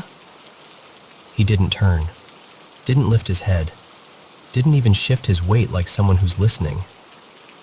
I don't know why I did it, but I reached my hand out, slowly, carefully, aiming for his leg, just to prove to myself that he was solid, real, human. And my hand went straight through him. Not like a dramatic movie moment, not like I felt energy or got thrown back, just nothing. Like putting your hand through a patch of air that shouldn't be there. And the second that happened, every thought in my head became one thought. Run. I didn't plan. I didn't think. I just moved. I slid off the bed and bolted. I ran straight through him. I still don't have good words for what that felt like. It wasn't cold exactly. It wasn't warm. It was more like pushing through a shadow that had decided it could be heavy, like something was there and not there at the same time, and my body knew it was wrong before my brain could even describe it. I burst into my parents' room, tripping over my own feet, and I told them everything in one breath. That Grandpa was on the bed, that his face looked angry, that he didn't respond, that my hand passed through him. My dad squinted at me like I'd woken him up for something foolish. He said I should have been asleep, that when kids stay up too late, their minds start making things. Then, half irritated and half trying to scare me into obedience, he added something like, "If you don't listen and you keep acting up, your grandpa will come sit there again." My mom pulled me in right away. She hugged me tight, warm and solid, like she was trying to press me back into reality with her arms. She told me I'd had a nightmare with my eyes open, that it was just imagination. I wanted to believe her so badly, but I kept thinking about Eli. He was still in that room, still asleep, still breathing like nothing in the universe could reach him. Eventually, I passed out in my parents' room. In the morning, I woke up back in my own bed. Apparently, my dad carried me in during the night. I don't remember it at all. And here's the part that messes with me, even now. After that, I slept fine. No nightmares, no dread, no refusing to go into the room. Just normal sleep, like my brain had filed it away under "Do Not Open." My grandfather lived for years after that. He stayed healthy, sharp-minded, steady, kind.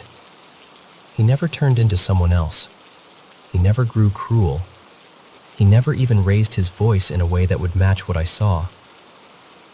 And that's why, when I think back on that night, one detail stays louder than the rest. I had never seen my grandfather angry. Not before, not after. So if that wasn't him, why did it wear his face? And there's another thought that creeps in sometimes, quieter but worse. What if it wasn't the first time it sat there? What if that night was only different because I happened to still be awake? And then there's the question that gets caught somewhere deeper than memory, deeper than fear, the one that makes my chest feel tight if I stare at it too long. When I ran through him, what exactly left the room? Was it him? Or was it me?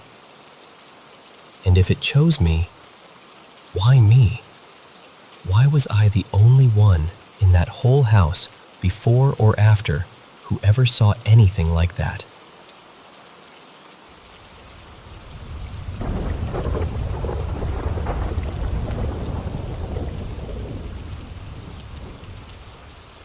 Okay, so I just jolted awake from one of those dreams that doesn't fade when you open your eyes. You know the kind? Where it sticks to you like static? In the dream, it's me, mid-20s, and my younger brother Mason. We're out at dinner with some relatives, and this new couple my family's been hanging around shows up. Everyone's doing the friendly greetings thing, and they've got a daughter with them. Her name's Talia, I think, around Mason's age. She introduces herself, all polite, and my brother doesn't even lift his head. Not like, I'm shy, awkward. Like, blank. Like he didn't hear her. And I'm standing there smiling too hard, trying to cover for him, doing that older sibling thing where you talk enough for two people. Hey, nice to meet you. All that. I even toss in a little joke on his behalf, like, sorry, he's still loading. Because that's what I'd say in real life. Mason's usually not rude at all. If anything, he's kind of charming in a goofy way, so it felt off. Dinner goes by in that dream logic way where you're not sure what you ate, but you remember the vibe. Then it's time to go home, and for some reason we're taking the bus. We're sitting there, and I start giving him a little grief, friendly style. Like, dude, you really just ghosted that girl to her face? I'm teasing, nudging, doing the whole big brother routine. He's annoyed, but it's that familiar annoyed, like we're actually on our way home from something in real life. We're bickering, half laughing, half pushing each other's buttons. It felt so normal. And then, something in my stomach drops. No warning, just this thick dread that comes out of nowhere, like the air changes. I look up toward the front of the bus and see the driver. He's this scruffy guy, maybe early 30s, long hair tucked behind his ears, the kind of dude who looks like he would say, chill, chill, while actively causing chaos. And he's driving like the bus is a sports car, like he's working it, swerving a little, accelerating, way too casual about it. And then, bam! We slam into the back of a small car. In my head it was a white hybrid, something compact. It fishtails and disappears out of view, and my brain expects the bus to brake, to slow, to do anything. But it doesn't. The bus keeps going. I turn and look at Mason, and his face is completely different now, like all the joking is gone. He looks genuinely terrified, eyes wide, shoulders up, like he's bracing. I snap back forward, and that's when I see it. An 18-wheeler. Not like, oh no, we're getting close. Like, the back of it is suddenly right there, filling the whole windshield. And in the dream, it feels like we're going insanely fast, like 90 miles an hour, and the truck is basically standing still. There isn't even time to scream. We hit it. Everything goes black, except it isn't instantly over. I feel it. I feel my body get thrown around like I'm a loose object in a washing machine. That's the only way I can describe it. Like being a tennis ball inside a dryer at the end of a cycle. Tumbling, slamming, spinning, hitting hard edges I can't see. And the whole time, the only thing I'm doing, like on repeat, like my brain got stuck in one groove, is saying, I love you, Mason. I love you, Mason. I love you, Mason. Over and over. Like if I keep saying it, it'll protect him somehow. Then I wake up inside the dream. Not awake in real life, awake in the wreck. It's quiet in that unreal, muffled way, like sound is far away. And I realize I can feel my body, and that's when it gets so horrifyingly real. And then I taste blood. I have never tasted anything in a dream like that before, ever. But I can taste it, metallic and warm in the back of my throat, and it makes me panic because it's too specific, too accurate. I call out, Mason? Because he was sitting behind me, and I hear him. He's alive. He answers, but his voice is small and scared. He keeps saying he can't move. He keeps saying it like he's trying to make it make sense. I use my right arm, my only good arm, to to drag myself, inch by inch, twisting around the seat. And it hurts. The pain is weirdly dulled, like it's behind glass, but it's still pain. Real enough that my brain is doing that thing where it wants to shut down just to escape it. I finally get turned enough to see him.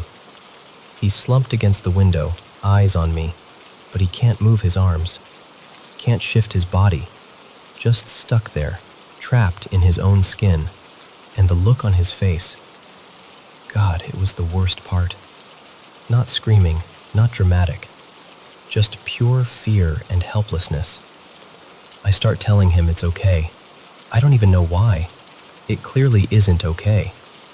But I'm saying it anyway, like I can stitch the moment back together with words. It's going to be okay. I love you. It's going to be okay. And then I can feel blood in my mouth again, like it's filling up, and my eyelids get heavy.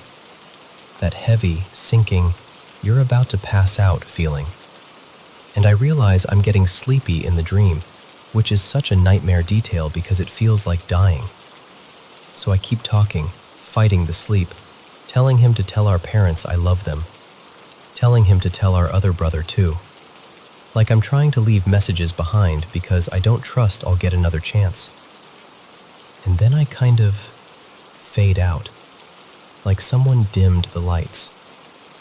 And that's when I actually woke up in my bed, heart pounding, chest tight, and for a second my brain couldn't accept that I wasn't trapped in twisted metal.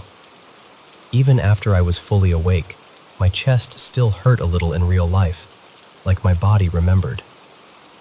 So yeah, that's why I'm sitting here telling you this instead of going back to sleep, because that was more terrifying than any nightmare I've ever had. Not because of monsters or anything, but because it felt possible. Because it felt sensory. Because I could taste the blood, feel the injuries, hear his voice. And now I'm just stuck with it. Writing it down helps a little. Not a lot, but a little. Still, there's absolutely no chance I'm closing my eyes again right after that. Not tonight. Not after that one.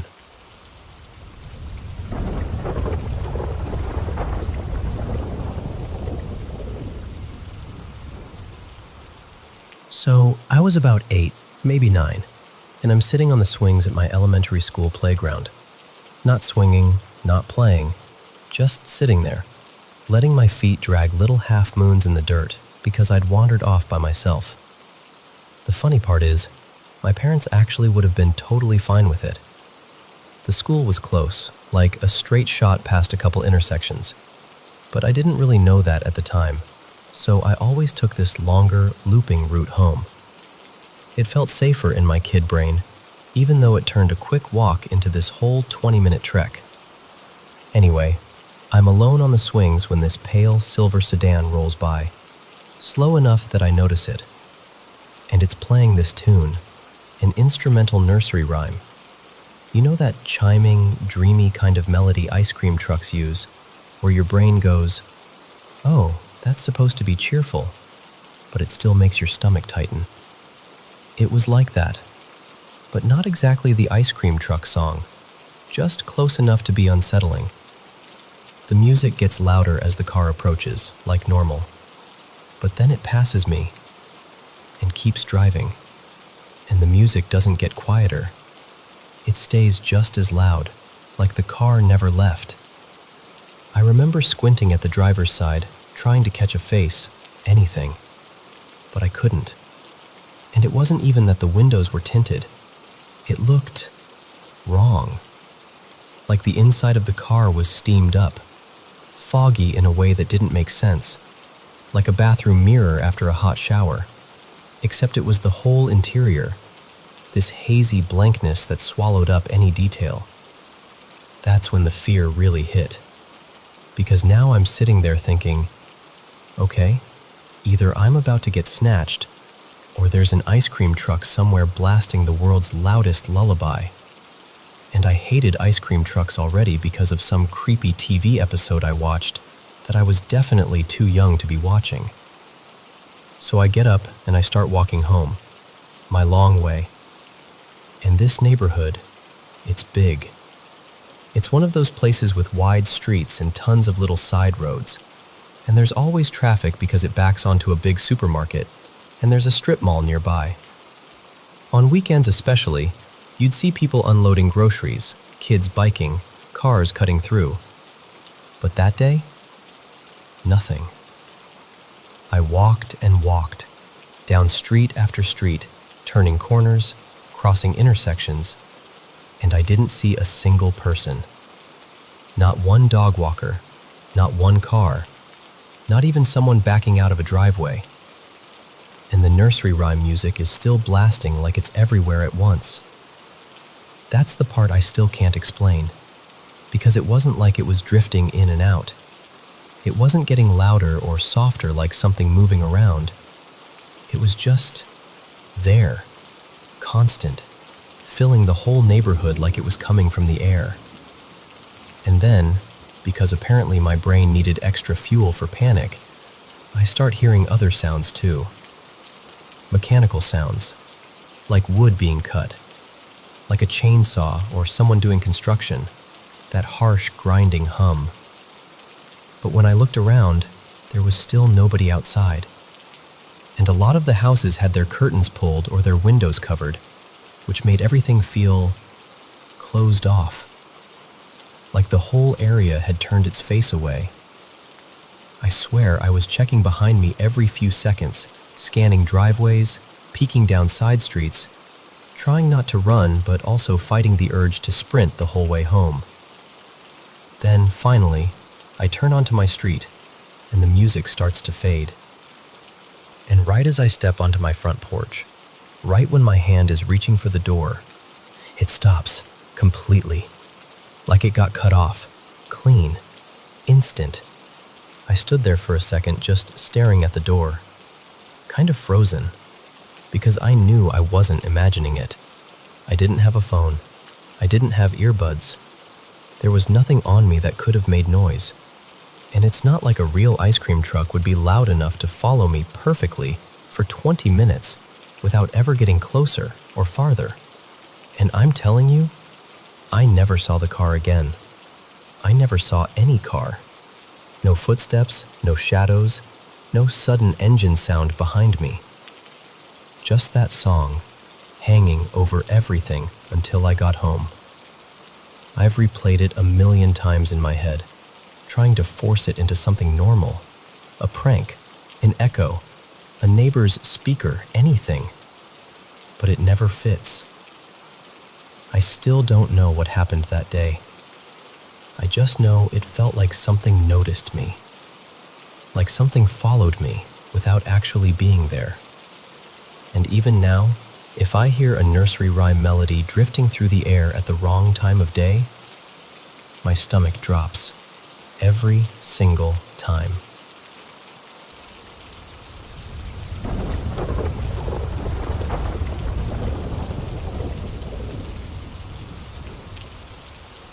Hey, so I've got this weird little story that's been sitting in the back of my mind for a long time, and I figured I'd finally say it out loud to someone who won't immediately laugh me out of the room.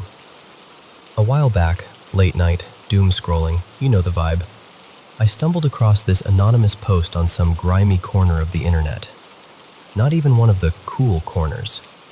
The kind of place where everything feels like it was typed under a flickering basement light. The post was about something called Varnock. Not a demon, not an angel, just described as a forgotten god. That phrase hit me in this oddly tender way, like, forgotten by who? And how do you even forget something that big? Anyway, I actually found the post again recently. It didn't vanish or get mysteriously scrubbed from the world or anything dramatic like that. It's still out there. I just can't tell you exactly where, because it's one of those things you don't bookmark when you're reading it at 2:40 a.m., with your heart doing that small, nervous gallop. What made the post feel different wasn't the name, it was the precision. It described an altar, and the instructions were so specific, they felt like they were written for someone who already knew the rules. It wasn't like, light a candle and say a prayer. It was more like, make a shape in the ground with lines about the length of your forearm, and if you build it with stone, the height has to land on a certain kind of counted measurement. No explanation, no reasoning, just this quiet insistence. It matters. And then there was the offering part. The post called it a sacrifice, but honestly, it sounded more like a ritual gesture, something symbolic. The example they gave was a simple clay pot, broken on the spot, either with your hand or with your foot, while something personal was sealed inside. Not anything violent or horrific, just something of you in the emotional sense, like a written secret, a confession, a tiny scrap of a photograph, some small piece of identity you wouldn't normally hand over to anyone. The post claimed that after that, you could speak to Varnock, or at least get something back. Not a voice booming from the sky, more like a response, a shift, a feeling of being answered. At first, I rolled my eyes. I really did. But the name stuck to me like a burr, Varnock. I'd catch myself thinking it randomly while making coffee, or walking home, or staring at my ceiling. And the more I remembered the details, the strange geometry, the arbitrary-sounding rules, the more they stopped feeling arbitrary. They felt coded. Around the same time, I was messing around with altered states more than I should have been. Nothing glamorous, just that phase where your brain is trying to peel the wallpaper off reality and see what's underneath. And I'll be honest, in those stretched out, unsteady moments, my thoughts about Varnock got louder, more persistent. Like when you keep thinking you hear your phone buzz, even when it hasn't. And look, I know how that sounds. I know substances can make your mind desperate to connect dots that were never meant to meet. I'm not telling you this like it's proof of anything. I'm telling you because it's the honest timeline. Eventually, curiosity got the better of me. Not belief, curiosity. The kind that feels like an itch right under the skin. And nothing supernatural happened. No shadows moved. No whisper slid into my ear. No cosmic revelation. But afterward, something changed. Not outside me, inside me. It felt like I understood the post in a way I didn't before. Like the details stopped feeling random and started feeling organized. Like I'd been looking at scattered puzzle pieces, and suddenly I could see the picture they belonged to. Not because someone handed me the missing pieces, but because my brain finally found the frame. That's the best way I can describe what I mean when I say I gained knowledge. It wasn't like learning facts. It was more like context. Like a story you didn't realize you already half knew. And then one day you hear a familiar melody, and your body remembers the lyrics before your mind does. And yeah, I'm fully aware this could just be my brain doing what brains do. Latching onto something because I fed it attention. Especially at a time when my perception wasn't exactly trustworthy. But still, sometimes I'll think of that name, Varnock, and I get this small, quiet feeling like I'm standing at the edge of a room I've never entered. And somehow I still know what it smells like inside.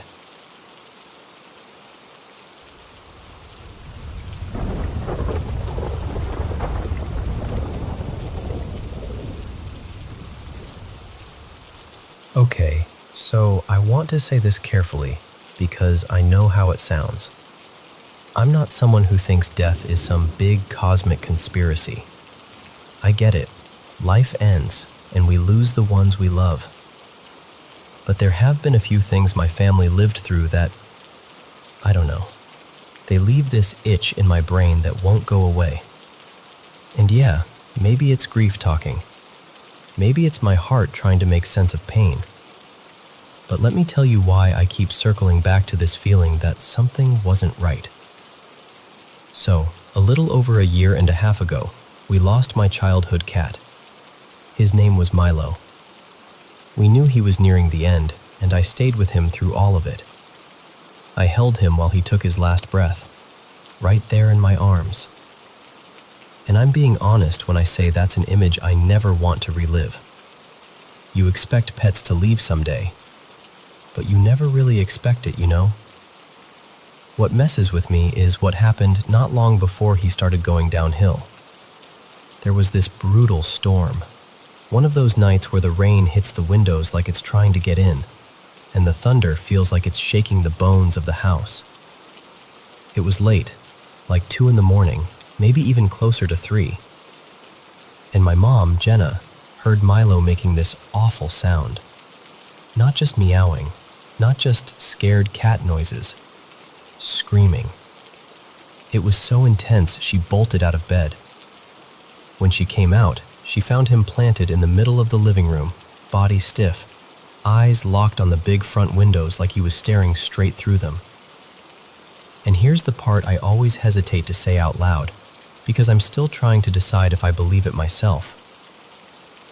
My mom swears that night he was fighting something. Not like chasing a bug, not like spooked by thunder, like he was protecting us. Like there was something in the house, or trying to get into it, and he stood between it and us. My mom isn't religious. She's not a ghost stories person. But she's always been sensitive, I guess. The kind of person who knows when someone's about to call, or walks into a room and can tell immediately if people were arguing. And she swears Milo took the hit for us. Do I fully believe that? I honestly don't know. But do I believe something happened that night? Yeah, I do. Then, fast forward, December 18th, 2024. My younger cat, Luna, died suddenly. And when I say suddenly, I mean it still doesn't feel real. She'd had a clean bill of health not that long before. She was the kind of cat who had this confident little walk, like she owned the whole house. And then one day she was just gone. No long warning, no gentle transition, just ripped out of our world. At first I told myself it couldn't be connected. Different cat, different time, different situation. But after she died, the house felt off. Like the air had weight. Like everything was tilted a little wrong. We didn't talk much about it because what do you even say when you're already barely holding it together? But my mom hinted, carefully, like she didn't want to plant the thought in my head, that maybe something had come back. That maybe whatever Milo faced back then took Luna. And I know how that sounds. Trust me, I've said I'm not crazy in my head more times than I can count. But there's one more piece, and it's the part that keeps me from dismissing everything as grief brain. Because years before either cat died, like well before, my grandmother started talking about this man. Not a real person, not a neighbor, not someone she could point out in a crowd. An unseen man, a presence. Someone she felt like was stalking her. She never described him clearly. It was always vague, like if she gave him shape, it would make him more real. Just that man. Always there, always watching. Sometimes in reflections, sometimes in doorways, sometimes just a certainty in her bones that he was nearby. She moved states, far away, and she still saw him. For years. And yeah, I know the obvious explanation. She's older. Maybe it's her mind. Maybe it's stress. Maybe it's something neurological. I've tried to be grounded about it. I want the grounded explanation. But the weird thing is, when she moved into assisted living, it stopped for a while. Months. Like the signal went quiet. And then one day she said, very calmly, "He's back." No drama, no fear-mongering, just certainty. And here's the part I don't love admitting. I think I might have seen something too. Once, when I was a teenager. My family thought it was a loved one visiting, something comforting. But the older I get, the more my memory of it shifts into something darker, like a black shape where a person should have been. Not detailed, not human, just there, watching. So that's where I'm stuck. What is this man? Is he connected to what happened to Milo during that storm? Is he connected to Luna's sudden death? Is he connected to what my grandma has been living with for years? Or is this what grief does? Does it pull random tragedies into a single storyline so the pain feels less pointless? If I'm being fully honest, I lean toward grief. I really do. Because grief is powerful, and it's creative, and it wants answers so badly, it'll build a whole universe to get them. But then I remember one thing that keeps me awake sometimes. This figure was in our story before the deaths ever started, and I can't shake the feeling that something about that matters.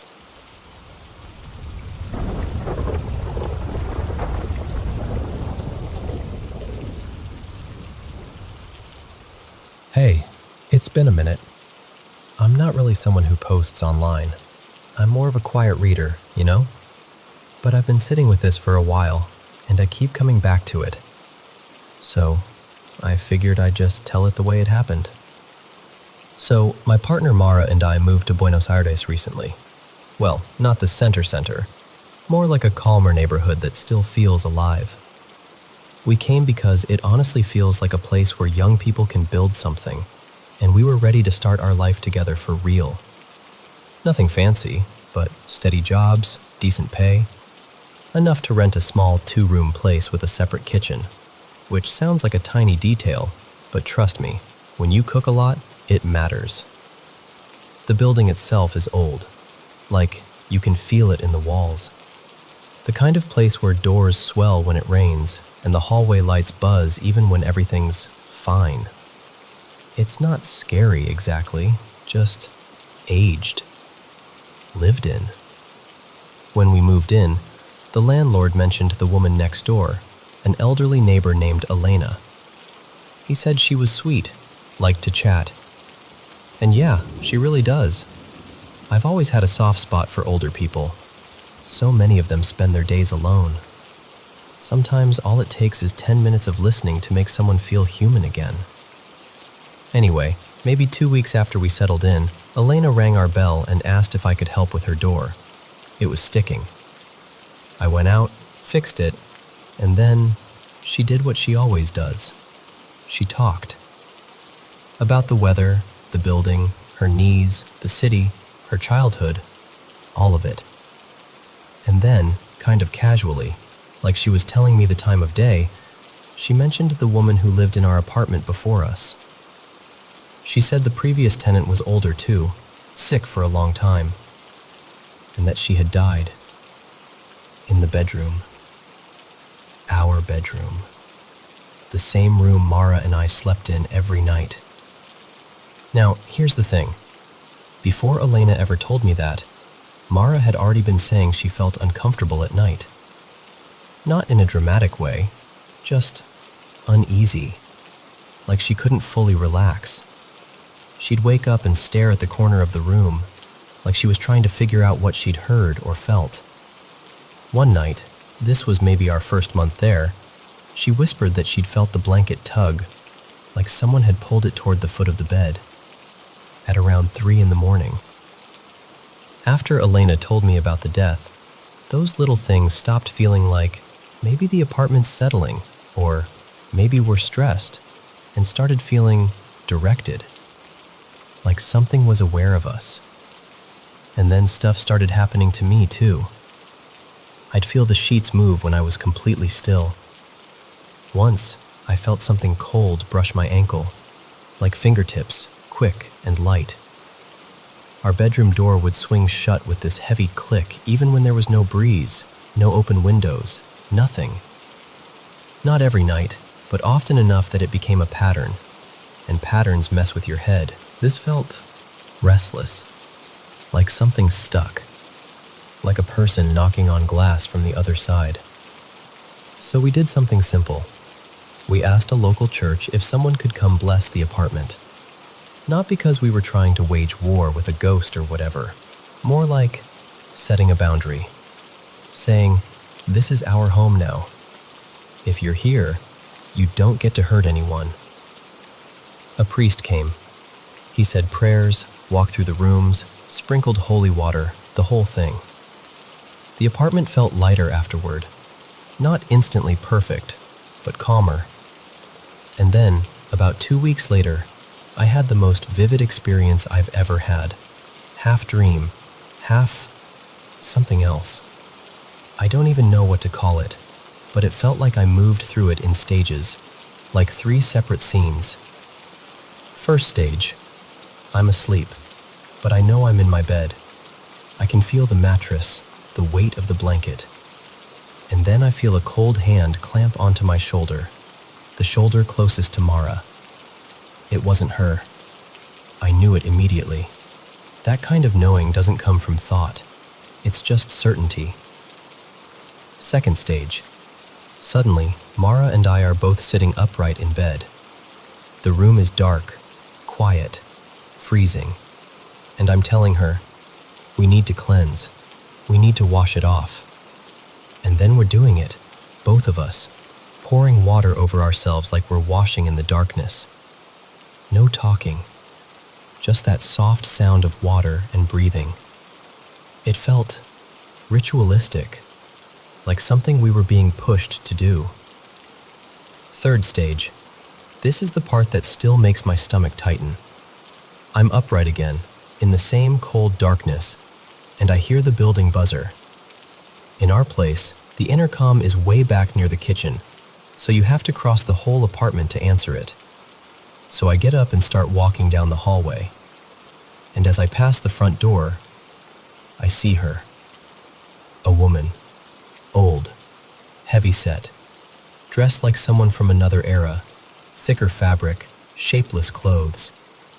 But her face was wrong.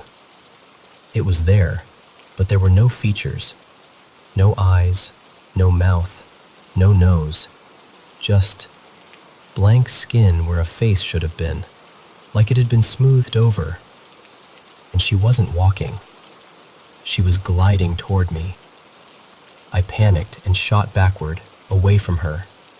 And then I saw her drift toward the bedroom. And my first thought was Mara. Mara's in there. She's sleeping. She doesn't know. So I ran to the bedroom, and the second I crossed the doorway, I snapped awake. Like awake. Eyes open, heart slamming. The room was dark and still. No buzzer, no footsteps, nothing. But I could feel her. I could feel a presence at the bedroom entrance, like someone standing there watching me. Not attacking, not angry, just there. Silent, heavy. I grabbed my phone with shaking hands and checked the time. 3:01 a.m. And I remember whispering, "No. No way." Because it felt too exact, too lined up with everything else. When I finally stopped, the room felt quieter. Not empty, but calmer. Like whatever was pressing in had loosened. I didn't tell Mara right away. I didn't want to scare her more than she already was. She wasn't sleeping well to begin with, and I felt like if I said, "Hey, I saw a faceless woman glide toward you," she would never close her eyes again. But things were escalating, and I couldn't keep it to myself forever. So instead of making it dramatic, we focused on something gentle, something respectful. We spoke to Elena again, carefully, and asked if she remembered the name of the woman who had lived there before. She did. I won't say it here, but we got her full name. We bought a small rosary, and one night we lit a candle and prayed for her. Not like go away, but more like rest. Like if you're here, you don't have to be. After that, the apartment changed. The tugging stopped. The doors stopped slamming. Mara started sleeping longer stretches. The air didn't feel tense anymore. And here's a detail I didn't realize until later, which makes the timing even stranger. The night that vivid dream happened was in early November. And in a lot of Latin America, November 2nd is tied to honoring the dead. Maybe that's coincidence. But I don't know. All I know is, for the first time since we moved in, it finally felt like our bedroom belonged to the living again.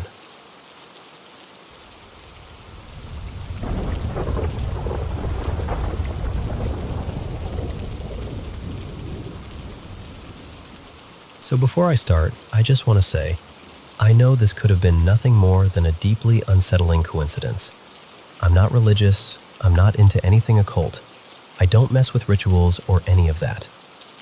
But what happened left me so rattled that I still get that tight feeling in my chest when I replay it.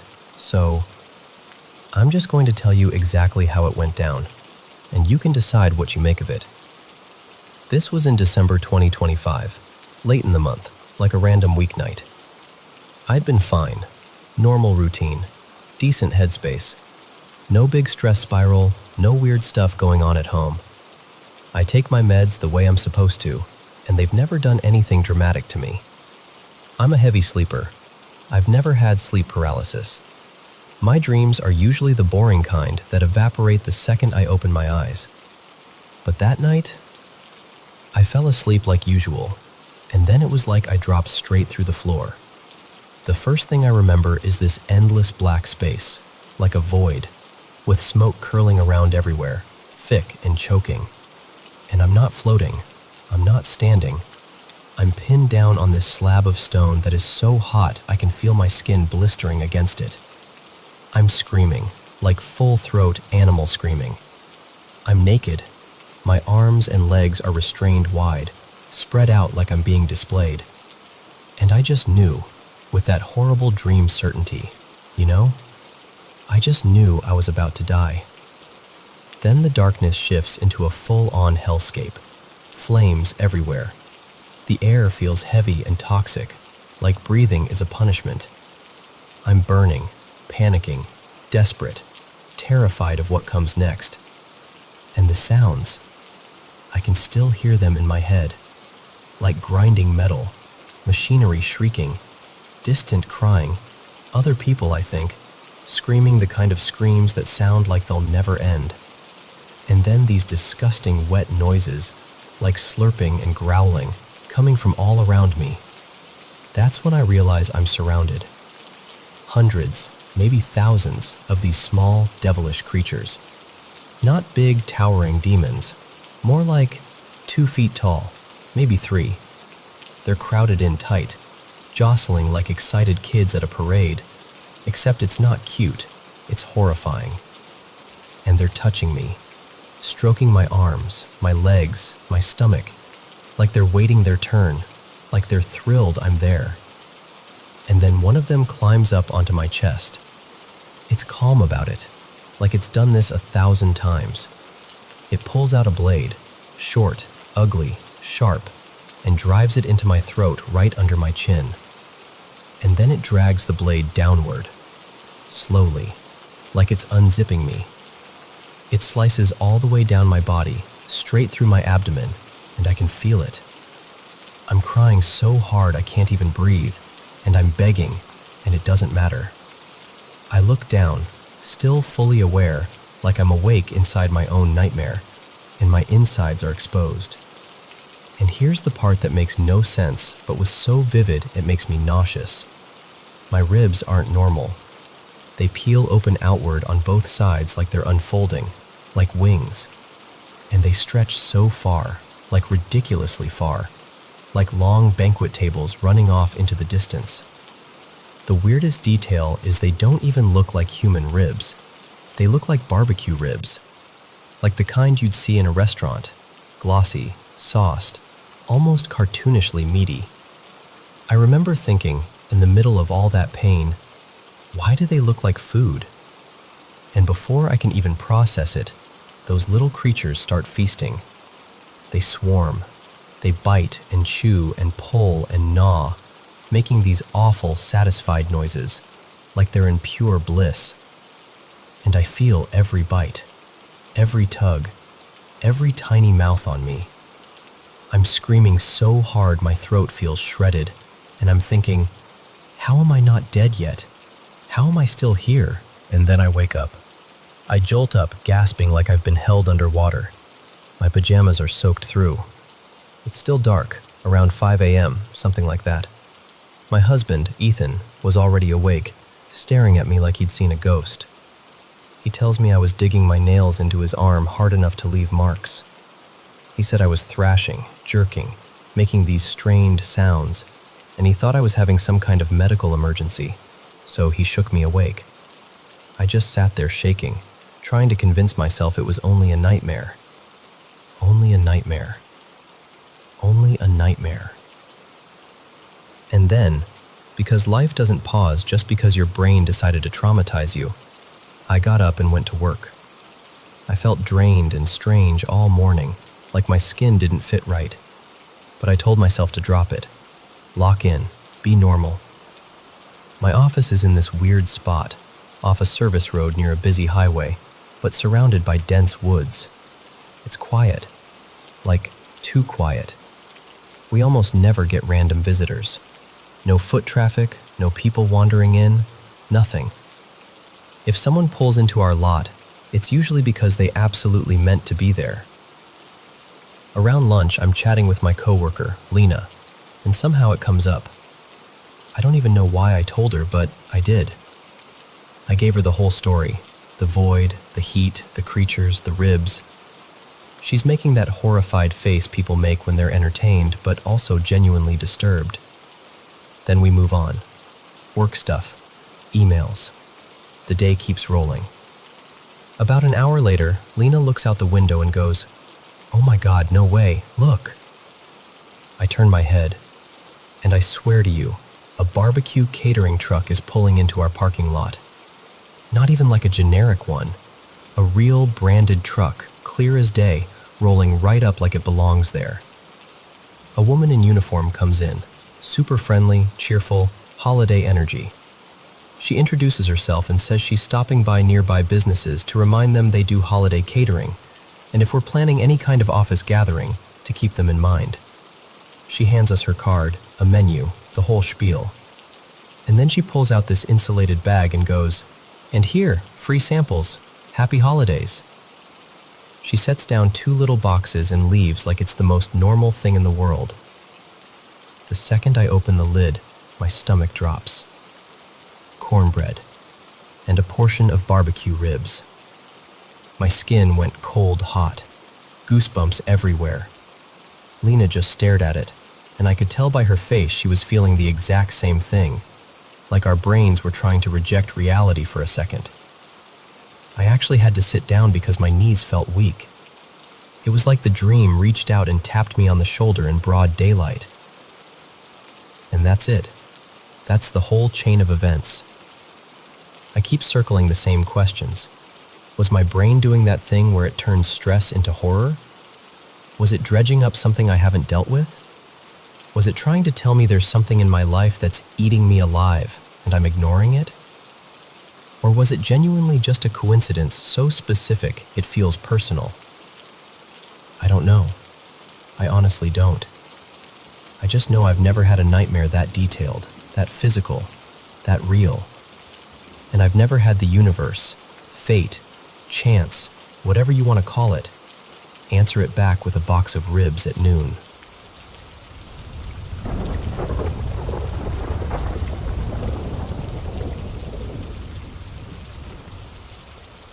Hey, can I tell you about something that happened a few nights ago? I'm still trying to put words to it because it didn't feel like a normal dream. It felt too close to being awake.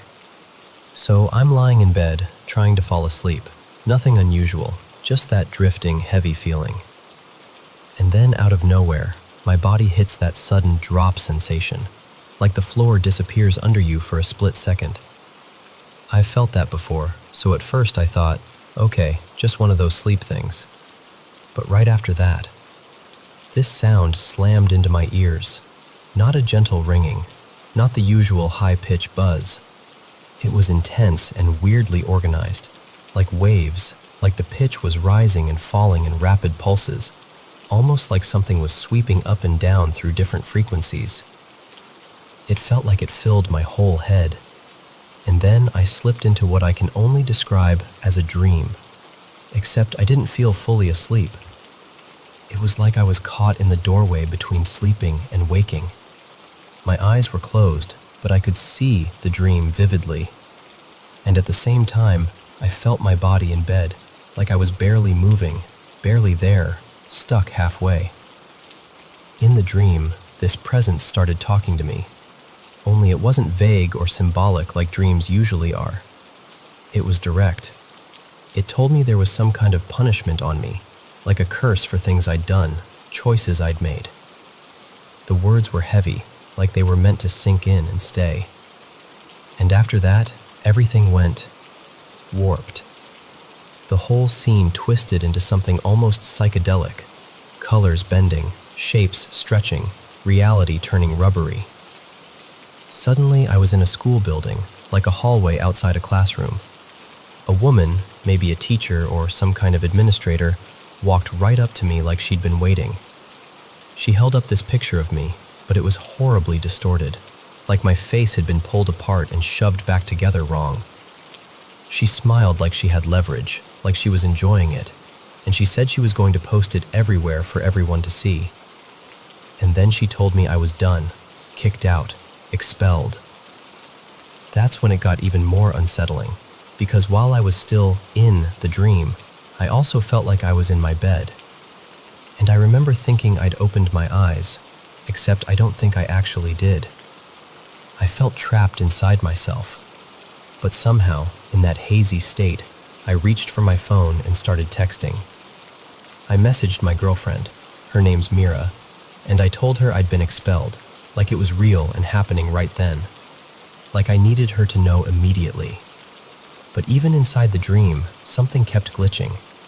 A thought cut through. Wait, we're not together anymore. Like the dream was trying to rewrite reality, and I couldn't tell what was true. Then the scene shifted again, and someone else showed up, one of Mira's friends, a guy named Noah. He was standing too close, looking at me with this cold, blank expression. And then he started coughing, hard, and suddenly he spit blood. It splattered across my face, warm, shocking. I remember the disgust and panic hitting me at the same time, like my whole nervous system lit up, and I still couldn't move. That was the worst part, the paralysis. I couldn't properly open my eyes. I couldn't lift my arms. I couldn't even fully sit up.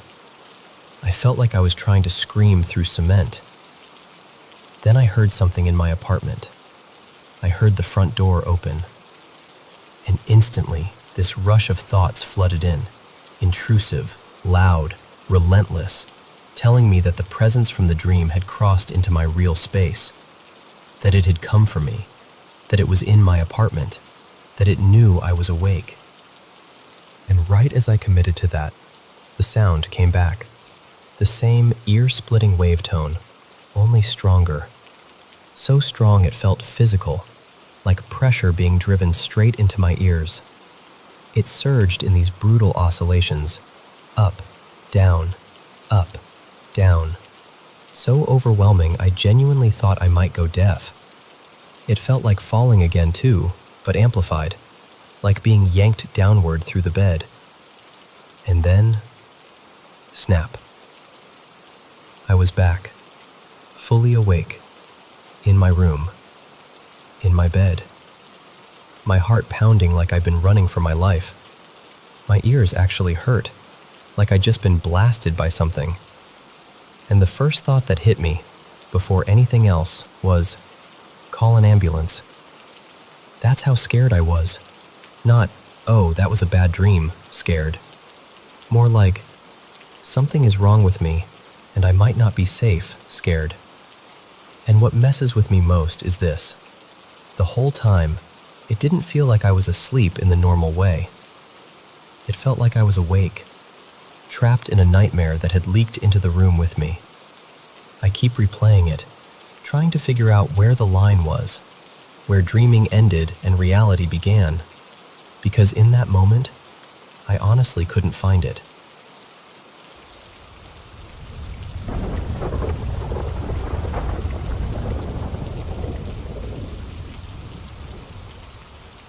So, before my great-grandparents passed away, they lived for decades in this quiet, kind of in-between place, semi-rural, a little removed, with woods pressing in close behind the house. Not totally isolated or anything, but the neighbors were few and far enough that the nights felt big, like the dark had room to stretch. After they were gone, my grandma, Mary Ann, ended up inheriting the house and a couple acres with it. And she's still with us, thankfully, but she wrote her will years ago, so the place will go to another family member when she passes. That family member, Eli, actually lives there now. Takes care of everything. Mows, fixes, checks the property line, the whole thing. Because one day, it'll be his house. Eli and I are close, so I've gone out there a few times just to hang out or crash for the night. But the weird part is, before Eli moved in, I hadn't slept there since I was little, back when my great-grandparents were still alive and the place felt normal in that old house way. The first time I stayed over as an adult, Eli set me up in the guest room, except it's not really a guest room. It was my grandma's childhood bedroom. And I know this is going to sound dramatic, but that room freaks me out. It did then, and it still does now. There's nothing in there that's obviously creepy. It's just wrong. Like the air doesn't sit correctly. It's got this old dresser that smells faintly like wood polish, a vanity with a hairbrush so old it looks like it's been waiting for someone for 50 years, a bed, a mirror, and a little bench that never seems to be in the right place no matter where you move it. The mirror is the worst part. I always turn it around so it faces the wall, every single time, without even thinking about it. And the bed is pushed against the wall in the center of the room, so there's open space on both sides. I hate that. Because no matter which direction you face, there's this blind spot behind you. Like something could stand there and you'd never know unless you turned your head. That first night, I tried to be tough about it. I really did. But I ended up falling asleep with the lights on and a comfort movie playing on my laptop. Something easy and familiar, like the kind of thing you put on when you want to feel 8 years old again. Eventually, I drifted off and nothing happened. I woke up fine. Still didn't like the room, but I survived it. The next time I visited, though, I just couldn't do it again. I couldn't put myself through that weird, tense, half-awake kind of fear. So I told Eli I'd sleep in the sunroom instead. And let me explain the layout, because it matters. There's a sunroom on the side of the house. One whole wall is just windows, looking out toward the trees. Right next to it is this long hallway that connects the sunroom to the kitchen. The washer and dryer are in that hallway, and there's also a door leading out to the garage. At the far end, you hit the kitchen, and from there, the rest of the house branches off. Honestly, the sunroom should have scared me more. A wall of windows facing the woods at night? That sounds like the start of a horror movie. But it felt cleaner somehow, less heavy. I just closed the blinds, stretched out on the couch, and fell asleep pretty easily. And then, sometime in the night, I woke up. I didn't sit up or open my eyes right away. I just kind of surfaced into awareness, like my brain snapped to attention. And I heard footsteps, and then they started moving. Slowly. They came from the kitchen, down that long hallway, past the washer and dryer, steady and unhurried. Not shuffling, not dragging, not like an animal, just footsteps. Human paced, measured, like someone walking with intention, but not in a rush. I stayed completely still. And here's the thing, I could move. I knew I could. So it wasn't sleep paralysis. I wasn't frozen. I was choosing not to move because I didn't want to confirm what I already felt. The footsteps reached the doorway to the sunroom. Then they came into the sunroom. And then they stopped. Right in front of the couch. I didn't open my eyes, but it felt like someone was standing there, looking down at me. Not breathing loudly, not fidgeting, just present. The silence went on long enough that I started counting without meaning to. My heart was pounding, but my body stayed weirdly calm, like it was trying not to attract attention. And then, after what felt like forever, the footsteps turned around. They walked back out of the sunroom, back through the hallway, and returned to the kitchen. And then, nothing. No cabinet doors, no sink, no fridge hum changing, just quiet again. When morning came, I tried to play it casual, but I asked Eli straight up, "Hey, did you get up in the middle of the night?" And he blinked at me like I'd asked if he'd gone jogging at 3 a.m. He said, "No, I passed out. I shut my door. The dog was in there with me the whole night." And I believed him, completely. He wasn't the type to mess with me about something like that, and also, the dog would have reacted. Even if Eli had gotten up, the dog would have followed him or barked or something. But those footsteps were distinctly human. That's what sticks with me. The weight, the spacing, the rhythm. Now, stuff like this doesn't immediately send me into a meltdown. I've always been, sensitive to weird things. Odd dreams, sudden gut feelings, that kind of thing. It's not constant, but it happens enough that I've stopped acting surprised. And it runs in my family too. Different relatives, different stories, all of us kind of shrugging like, yeah, that checks out. I've even had dreams about my great-grandparents before, like them showing up and saying things that felt oddly specific, and then I'd mention it to my grandma later, and she'd get quiet in that way people do when something hits too close. I wasn't especially close to my great-grandparents, not really, but they've still popped up in ways that felt purposeful. Except there's this other layer to it. My great-grandfather, Wesley, wasn't a good man. And I'm not saying that lightly. He hurt people. He left damage behind him that didn't just disappear because time passed. I'm not particularly religious, but if there's a place for people who did what he did, if there's a hell in any real sense, then more than one person in my family believes he belongs there. And whenever I've seen my great-grandparents in dreams, it's like she's clear and he's not. Like he's there only faintly, like a shadow that can't quite fully step into the room. That's always been the feeling. But that night in the sunroom, I had this nagging intuition, sharp and quiet at the same time, that it was him standing there. Not threatening exactly, not warm, not loving, just there. Like a presence that didn't care whether I was comforted, only that I knew it existed. And what scares me most is that I still don't know why.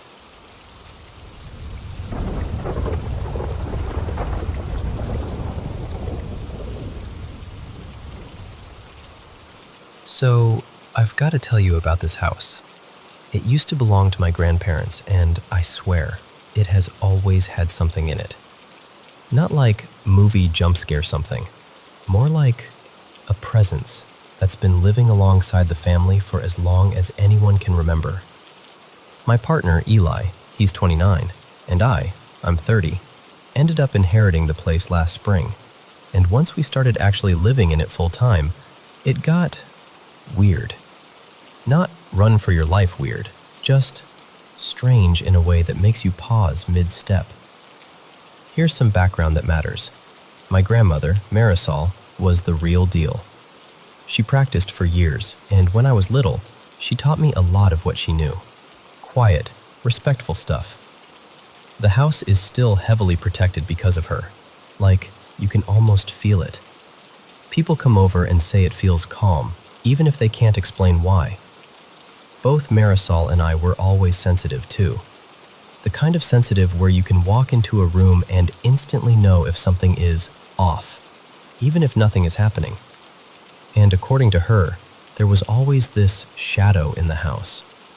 She told me she'd seen it a handful of times over the years, just a dark shape, no features, no face. She never thought it was malicious. Actually, she always said it felt familiar, like it reminded her of her older sister, Celeste, who passed away years ago up in Nova Scotia. But after my grandfather died in 2020, the house felt quieter in one way and louder in another. The first time I saw the shadow for myself was in 2022. I was in the main bedroom, stretched out on the bed with my grandparents' old dog curled against my legs. Eli and I were still pretty new back then, early relationship stage, when you're still learning each other's habits. He was across the room messing with his charger, half turned away, not really paying attention. And then I looked up. In the doorway, there it was, just black. Human-shaped, but not exactly. Like someone cut a person out of the darkness and stood it upright. No eyes, no mouth, no details at all. But I knew it was looking into the room. And listen, this is the part that always sounds unreal when I say it out loud. I didn't panic. I just stared right back, fully locked in, like we were in some silent little standoff. It lasted long enough for it to feel like time got thick, a couple minutes at least. Then it simply faded. Not like it walked away, more like it stopped being there, the way fog thins out. Eli finally turned and noticed me staring at the doorway like I'd been hypnotized, and later he told me, "That was the scariest thing I've ever seen you do. Please never do that again." Which, fair. After that, honestly, things stayed pretty calm for a while. Like the house had made its point, and we'd reached some kind of quiet understanding. Then we started moving in. It was late March, and I was alone in what we turned into an office, putting together a desk that came in about 1,000,000 pieces. I remember pausing with a screw in my hand because I suddenly got that feeling. The one you get when you're not actually alone, even though you are. It didn't feel threatening, not even creepy, just present. Like someone had entered the room and stood behind you, waiting politely. And I didn't speak out loud. I didn't want to. But in my head I thought, really clearly, let me finish this and then I'll head out for the night, okay? And I'm not exaggerating.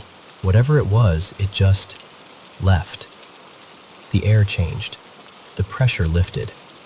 Like it understood the boundary and stepped back. The next time I saw it was months later, in September. I was in the bathroom washing my face. I felt something beside me and assumed it was Eli or one of our cats brushing past my ankles. Totally normal feeling. Same shadow, same blankness, same quiet, observant stillness. And again, my body didn't react like it was in danger. It was more like, you again. Like seeing a neighbor you don't hate, you just don't fully understand. So I met its gaze, if you can call it that, for a few seconds, let out this little, tired sigh, and then I went right back to rinsing my face like I was finishing a chore. Now, here's where it gets even stranger. Lately, it's been copying sounds. Not voices, not calling names, not pretending to be one of us, thank God. But it's mimicking the everyday noises we make without thinking. Eli has this habit of flicking his lighter open and shut when he's distracted. Just the click, click, click. And I'll hear it from the hallway when he's not even home. I'll hear the soft shuffle that Marisol used to make, the exact pace she had. Slow, careful steps that scrape just slightly on the old floorboards. And then I'll remember she isn't there anymore, and I'll get this cold little pinch in my stomach. Our roommate, Jace, has a heavier step than Eli, more heel than toe. And sometimes I'll hear Jace's exact gait crossing the living room when he's upstairs with the door closed. And I have this stupid little thing I do, where I tap the wall lightly with my fingertips when I walk down the hall. I've done it since I was a kid, like a nervous rhythm. Every once in a while, I'll hear those same tiny taps, but I'm standing completely still. It's not escalating, it's not slamming doors or throwing things. It's not trying to scare us. If anything, it feels like it's learning us, repeating us, like the house is recording the people inside it and playing them back when it feels like it. And that's what confuses me, because we've never invited it in. We've never spoken to it directly. We've never named it, never asked questions, never responded when we hear the sounds. We don't acknowledge it out loud, even when we both notice something at the same time. We keep our boundaries very clear. We do joke sometimes, mostly to keep it light, that maybe it's my grandfather checking in. But the longer this goes on, the less sure I am. It doesn't feel evil. It doesn't feel angry. It doesn't even feel lonely. It just feels present, like it's been here longer than we have, and it's going to be here after us too. So now I'm at this point where I'm planning to do some quiet, protective work away from the house. Nothing dramatic, nothing confrontational, just enough to get a better read on what this is and what it wants, if it wants anything at all. But yeah, that's the house. Protected, peaceful, and full of memories that sometimes walk around on their own.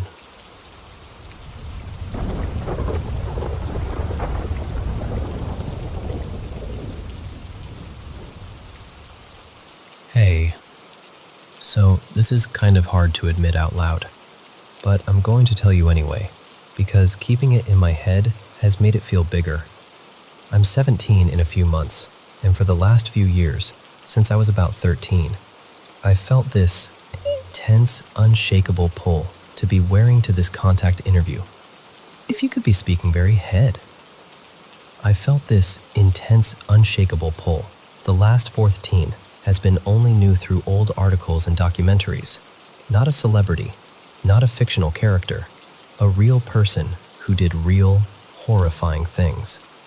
In my head, I call him Damon R now, because even saying his real name started to feel like I was giving it oxygen. And just to be clear, I'm not proud of this. I'm not romanticizing what he did. What he did was disgusting. I know that. I've known it. That's part of what scares me. I can hate what someone represents and still feel hooked by the idea of them, like my brain keeps circling the same dark drain. It started like curiosity, the kind where you watch one video and then another, but then it turned into something that didn't feel like curiosity anymore. It felt weirdly personal, like a thread tied from him to me, like I'd somehow wandered into the orbit of something I didn't mean to touch. For a long time, the dreams were the worst part. They weren't the blurry, random kind of dreams. They were sharp, specific. Places I recognized. My hallway, my bedroom, my school parking lot. This little restaurant that looks like one we have near home. In the dreams, he'd show up like he belonged there. Sometimes he'd talk. Sometimes he wouldn't even need to. He'd just stand and look at me like he already knew me. And I know how that sounds. I do. But in the moment, it felt like being watched in a way that went deeper than sight, like pressure on the air. There were nights I woke up and still felt it, like the dream didn't end cleanly, like it left a residue behind. A few times, I swear I felt my mattress dip, like someone sat on the edge. I've heard soft footstep sounds when the house was quiet. Once, I was walking down the hallway and felt this quick tug at my ankle, like a little pull and release. I froze so fast my heart felt like it slammed into my throat. I'm not religious. I don't even know what I believe exactly. I just believe energy can linger, that some things don't dissolve as neatly as we want them to. And when I'm being honest with myself, I've fed it. I've fed it on days when I've spent hours reading, watching, scrolling, replaying his face, his voice, the quotes, the footage, like I'm studying him, like I'm trying to solve a puzzle that doesn't have a prize at the end. That's what happened recently. I've been thinking about him almost non-stop, texting a friend about it, watching clips, letting myself fall into that rabbit hole again. By nighttime, I felt keyed up and strange, like my mind was buzzing. And then I had this dream that felt so real, it made my stomach drop when I woke up. In the dream, I was going out to dinner with him, like an actual date. I'd already eaten earlier, but I was excited anyway, like I didn't care. I remember telling my sister, in this too bright, almost manic way, "He's a serial killer from the 80s, like it was some dramatic fun fact, and she looked at me like I was out of my mind, more scared than interested. At the restaurant, he sat close, closer than normal, and kept watching me like I was the only person at the table.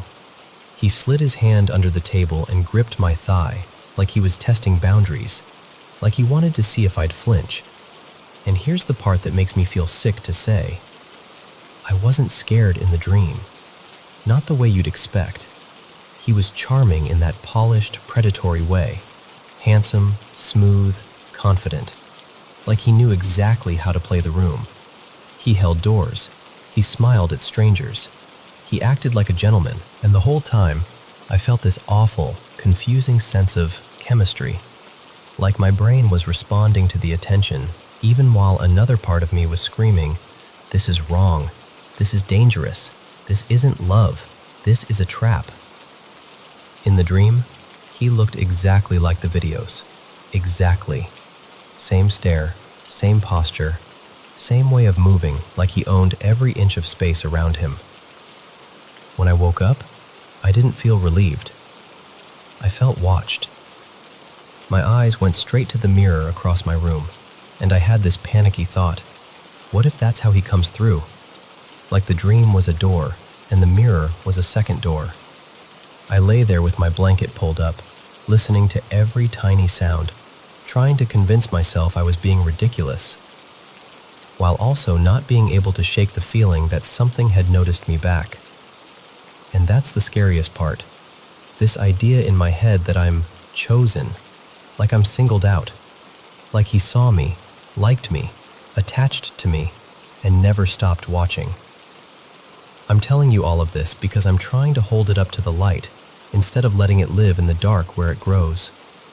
Because if I'm being really honest, this doesn't feel spiritual in a beautiful way. It feels like my mind got stuck on something frightening and intense, and the more I focus on it, the stronger it gets. Like a loop, like a fixation that pretends to be fate. So I'm trying to do something different now. I'm trying to stop feeding it. I'm trying to take breaks from the videos, stop scrolling late at night, stop handing my brain the exact imagery it uses to build these dreams. I've started leaving a soft light on. I've started grounding myself, touching something cold, counting my breaths, reminding myself, I'm here, I'm safe. Dreams can feel real and still be dreams. And I think I need to talk to someone in real life about it. A counselor, a therapist, a trusted adult. Someone who won't laugh, but also won't hype it up into something it isn't. Because whether it's anxiety, fixation, stress, or my brain mixing fear with attention, I don't want to feel like I'm living under someone else's shadow. If you've ever felt pulled towards something dark like this, like it hooks into you, if you've ever had dreams that cling to you after you wake up, I'd really like to know. Not because I want it to be true, but because I want to feel less alone, and I want to learn how people loosen the grip of it. Because I don't want to be chosen, I want to be free.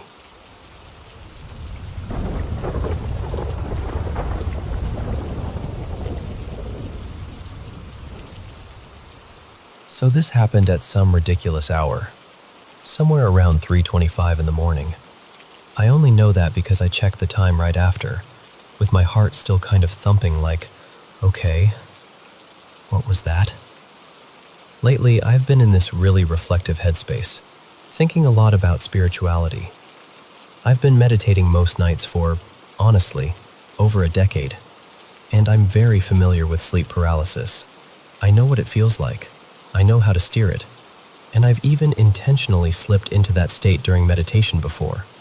I just want to say that up front, because this wasn't that. Not even close.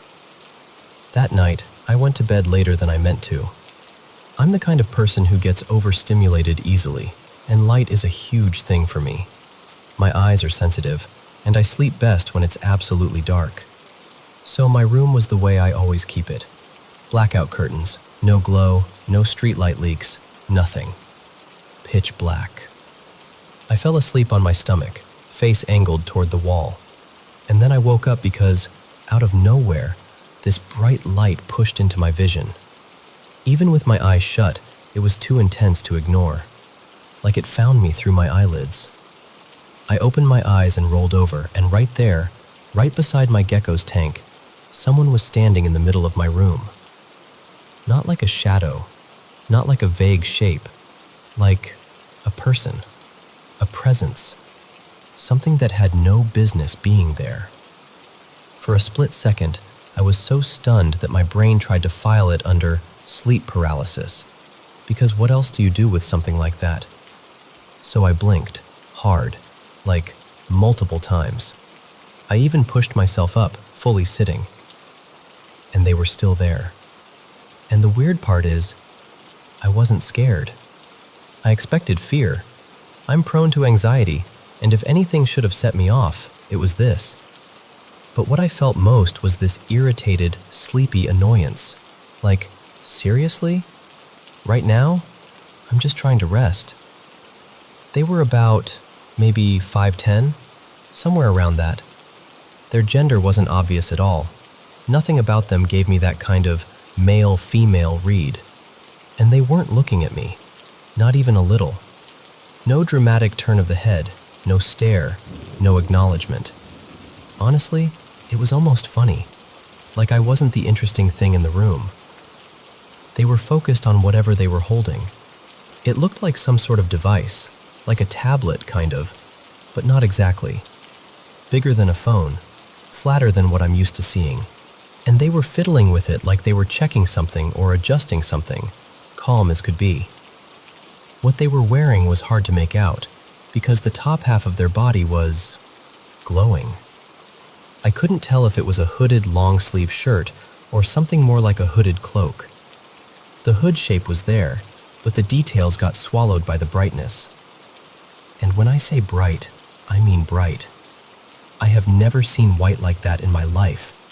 Not from a screen, not from headlights, not from the sun bouncing off anything. This wasn't just light. It was like pure white, clean, endless, almost unreal. Like their clothing, or their whole being, was emitting this solid, radiant whiteness, as if someone turned the concept of white light up past what my eyes could even handle. And there I was, sitting up in bed in a room that should have been completely dark, staring at this glowing figure next to my little terrarium, thinking, why are you here? And why do you look like you're updating something?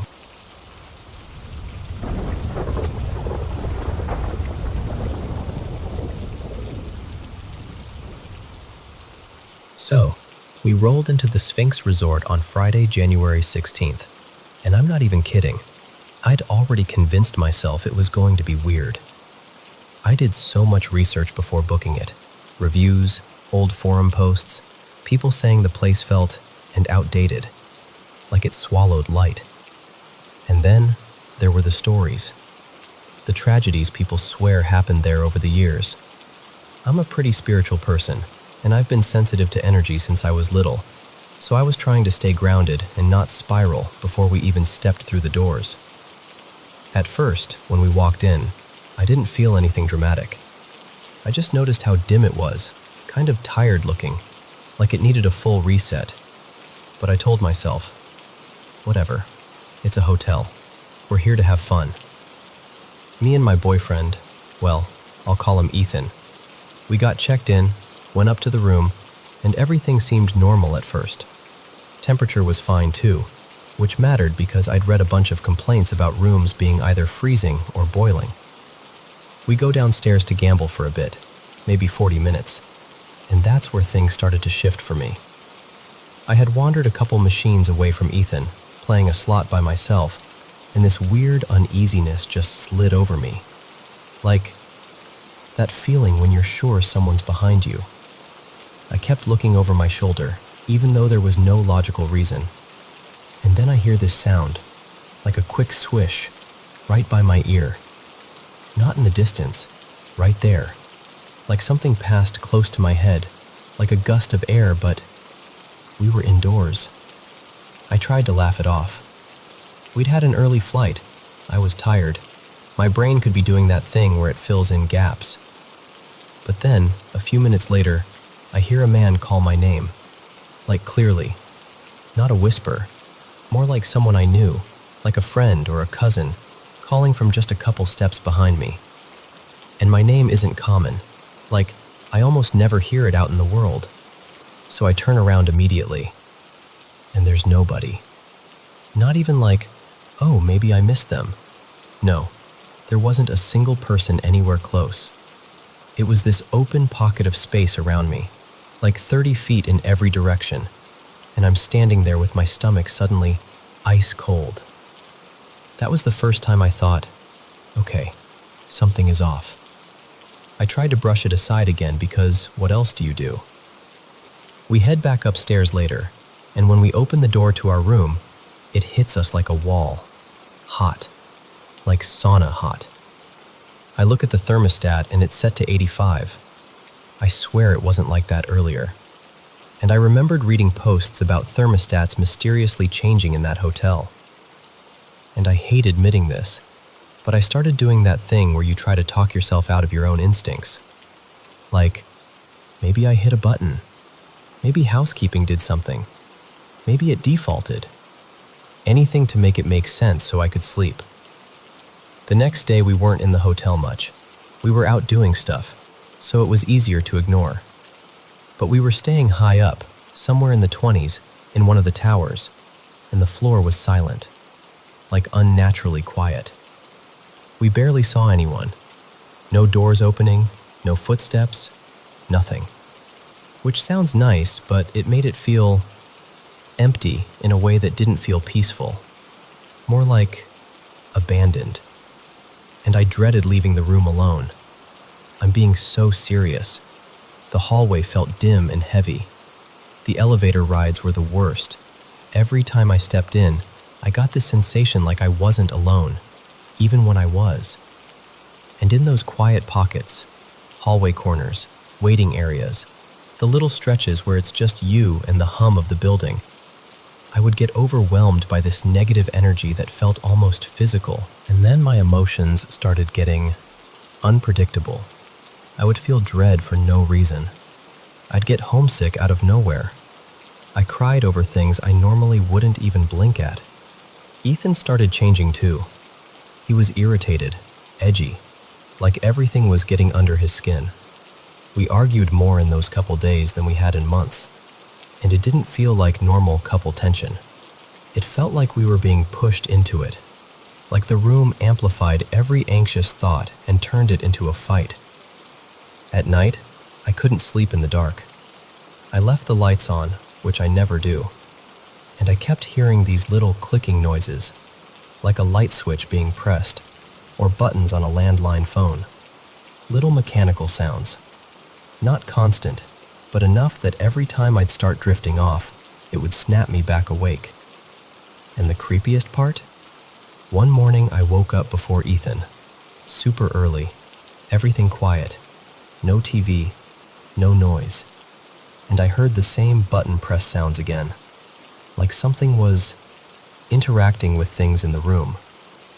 My mom was staying in another section of the hotel, using a different elevator bank. She told me later she swore she saw a man in a white hat standing near an employee-only area behind a cafe. She looked away for a second, then looked back, and he was just gone. And that space was supposedly off limits, like not somewhere a guest would casually be.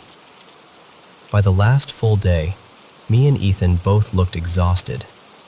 Not just tired, defeated. Like something had drained us. He admitted something that honestly scared me.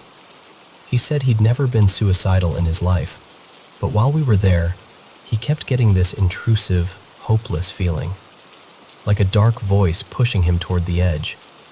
He even said, "It feels like this place is trying to break us up." And I remember just sitting on the edge of the bed, feeling this thick heaviness in my chest, like a dark blanket had been dropped over me. I've never felt that kind of energy in a building before, ever. It was immediate, almost like my body recognized it before my mind could explain it. I felt physically sick sometimes, like deep sadness was living in the walls. And the whole time, it felt like someone's in the room with us, or walking beside me in the hallway, even when there was no one. I've always been curious about paranormal stuff. I've always kept an open mind. But that experience didn't just make me more curious, it genuinely scared me.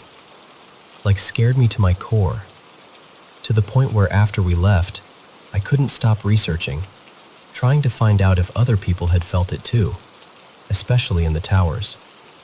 Because I swear to you, it didn't feel like we were just staying in a hotel. It felt like we were somewhere we weren't wanted.